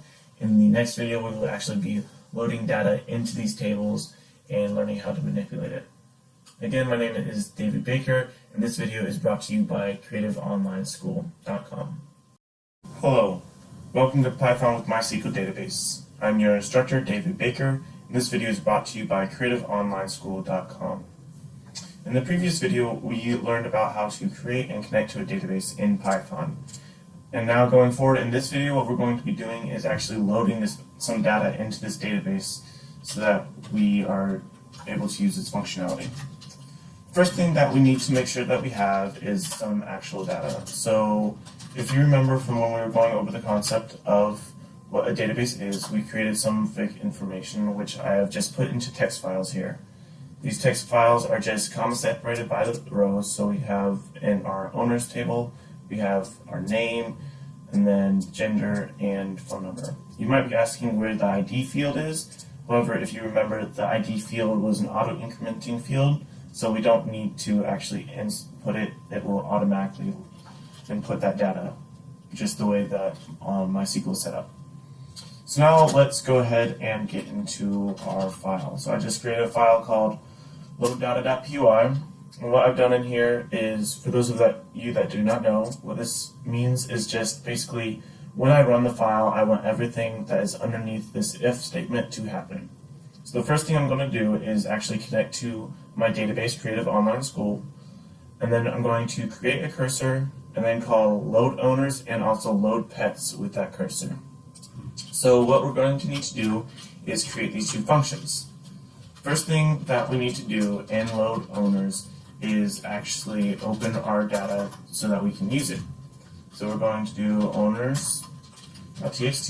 We're just going to open it up as a regular file, and then for row line in owners data, and we want to split this data by the commas because it's a comma separated field. And then we just need to make the SQL query, insert into owners, name, we need to actually give it the columns that we're going to be entering, and phone, and then our values that we're going to be entering And what I'm going to do here is I'm going to use a format strings method. I'll explain exactly how it works once I have it all laid out for you. And finally, we will close the parentheses and stop our SQL query. And then I just use .format and I specify what I want to go in between those braces. So for me, I'm just going to index every item in the row. And what is important about a .format string format is that these single quotes around the braces tell where .format needs to insert. So that is extremely important. They need to be single quotes and not double quotes. And then we just do the cursor.execute on SQL. And finally, we're just going to go ahead and on the outside, we're going to make sure that all of it is loaded in, and we just want to see it. So select star from owners and cursor.fetch all. And I've gone ahead and created the second load pets so that y'all don't have to sit here and watch me actually go through it again. Just need to format it out. And the only thing that I've done different in this one is I've done the .format method differently, where I index each element in the row inside of the brackets, and then I just use a star row in the .format method. It's just two different variations.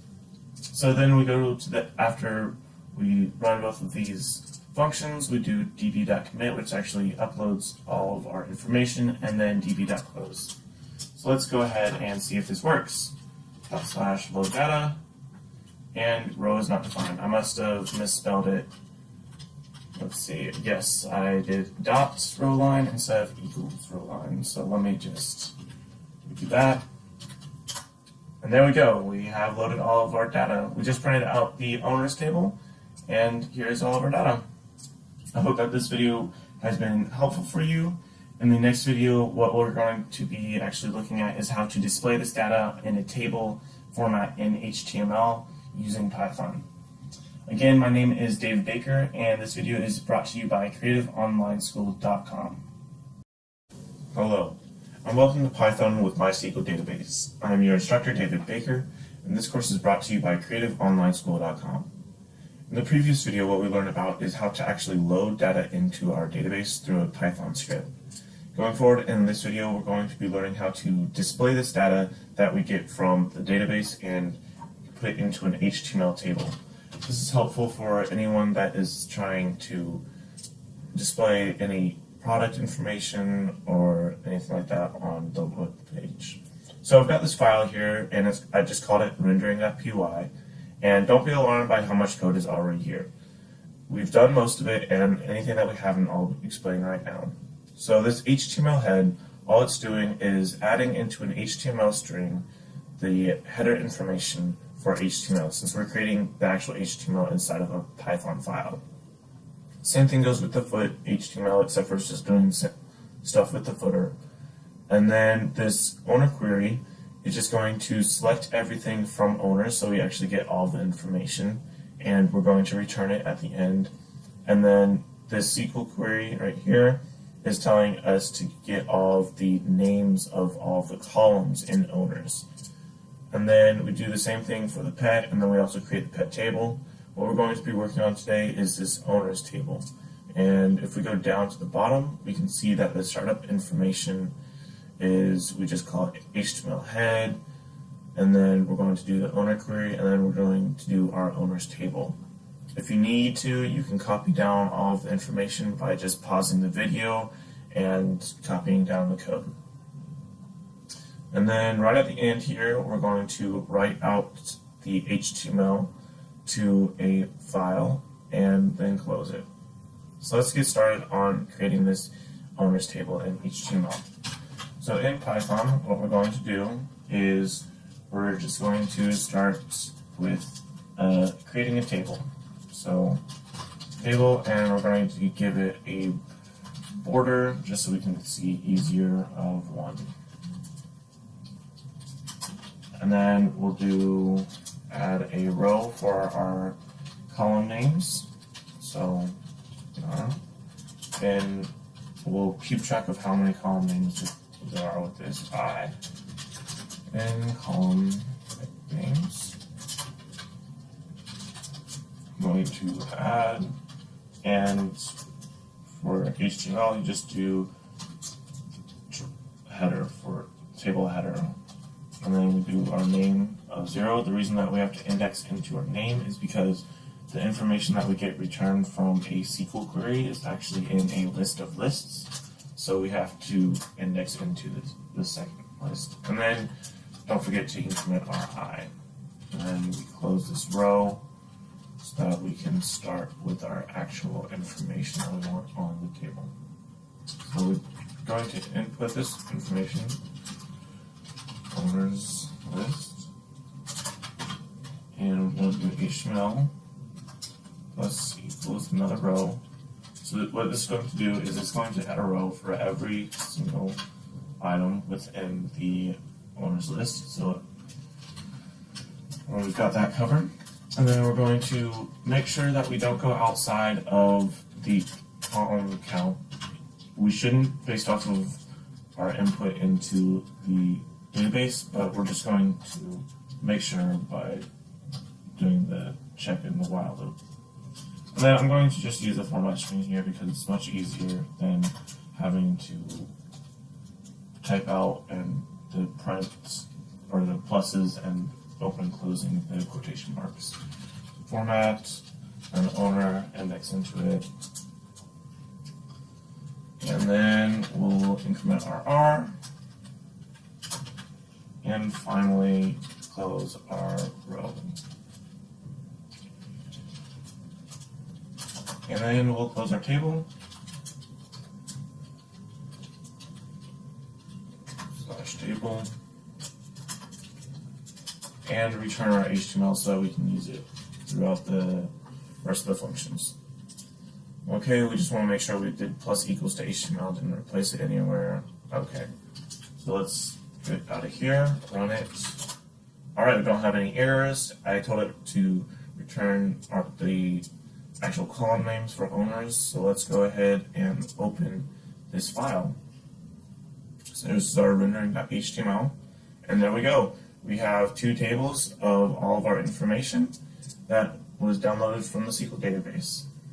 I hope that this video has been helpful for you, and going into our last video, what we're going to be learning about is how to create these tables and make it more efficient through the use of classes. Again, my name is David Baker, and this video is brought to you by creativeonlineschool.com. Hello, and welcome to Python with MySQL Database. I'm your instructor, David Baker, and this video is brought to you by creativeonlineschool.com.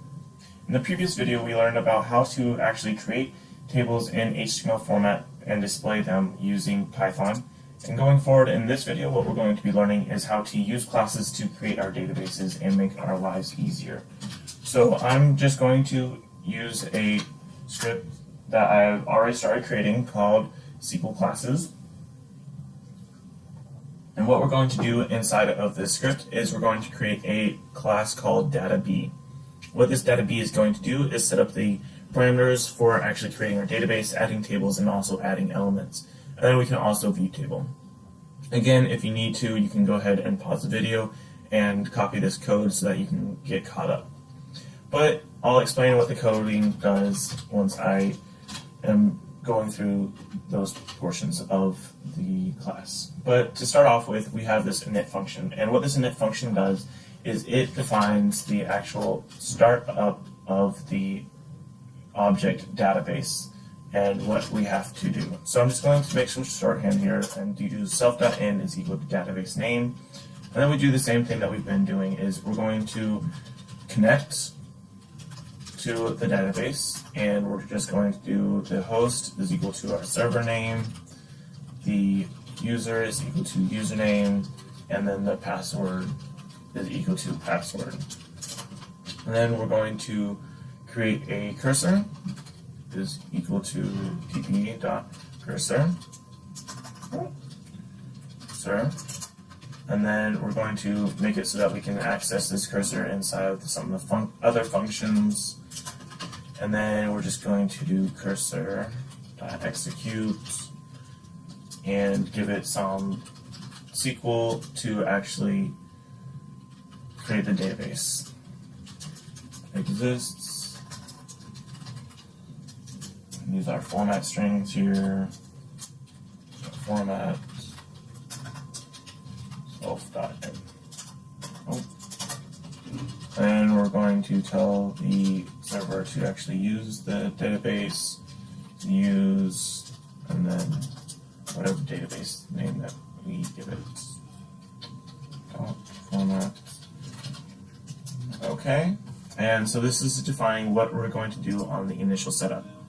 And then what we have in the add table is we have it requiring a table name and ** columns. What this ** columns does is allows us to input multiple inputs into the add tables function and does not limit it to a certain number. And what we will have to do is we'll have to enter in to columns a column name field and then also a corresponding type, so the data type for that column, just like we have to do it in a normal SQL query. And this code just sets it up so that we can make the SQL query. And we do the same thing in add element, except for the values is going to be the name of the column that we're adding values into, and then we'll actually have the values later that we will add. So let's go, and then with this view table just lets us view everything that's in the table. Let's go ahead and create a new database, and we'll create an instance of database, and let's call it creative online school.com, since we already have the creative online school database inside. And then we give it the host, which is localhost, then user, which is root, and then finally the password 9. And then we'll do new db.add table. So the dot method is how we access each new function inside of, if it's defined inside of the class. And then we'll just create a table called new table. And then we'll add some of the column fields. So create a column named ID. We'll make it an integer, not null, and auto increment. Since it's going to be our ID field, it needs to be unique, and it's going to be our primary key. And then we'll add another field called first, where we'll just have our first names being a varchar of 40, and we'll have last, which will be also a varchar of 40, which will contain our last names in that. And then we'll start adding elements into it. So add element, and select the table that we want, and then we just type out. So we're going to add into first the name David, and then we'll add into last the name Baker. And then we can also do another entry dot add element to new table. And we'll just do first equals creative, and then last equals school. And then we'll actually view this database. Oh, excuse me, I need to capitalize the table, new table. Okay, this should have everything set up. We'll run our SQL classes, and okay, I spelled something wrong. Excuse me, I need to get this actual first and spell first correctly. It's always a problem. Okay, and there we have it. We have our SQL query of the table, and we have Baker, David, and school creative. So it doesn't matter which way we return the columns, but I hope this video and this entire course has been helpful for you. Now that you have a more understanding of how to create databases in Python, how to access the databases, add more elements to them, and also view the databases on an HTML platform. And these classes that we have created in this video will be very helpful if you're trying to create a lot of databases very quickly and add multiple elements to them. Again, my name has been David Baker, and this video has been brought to you by CreativeOnlineSchool.com.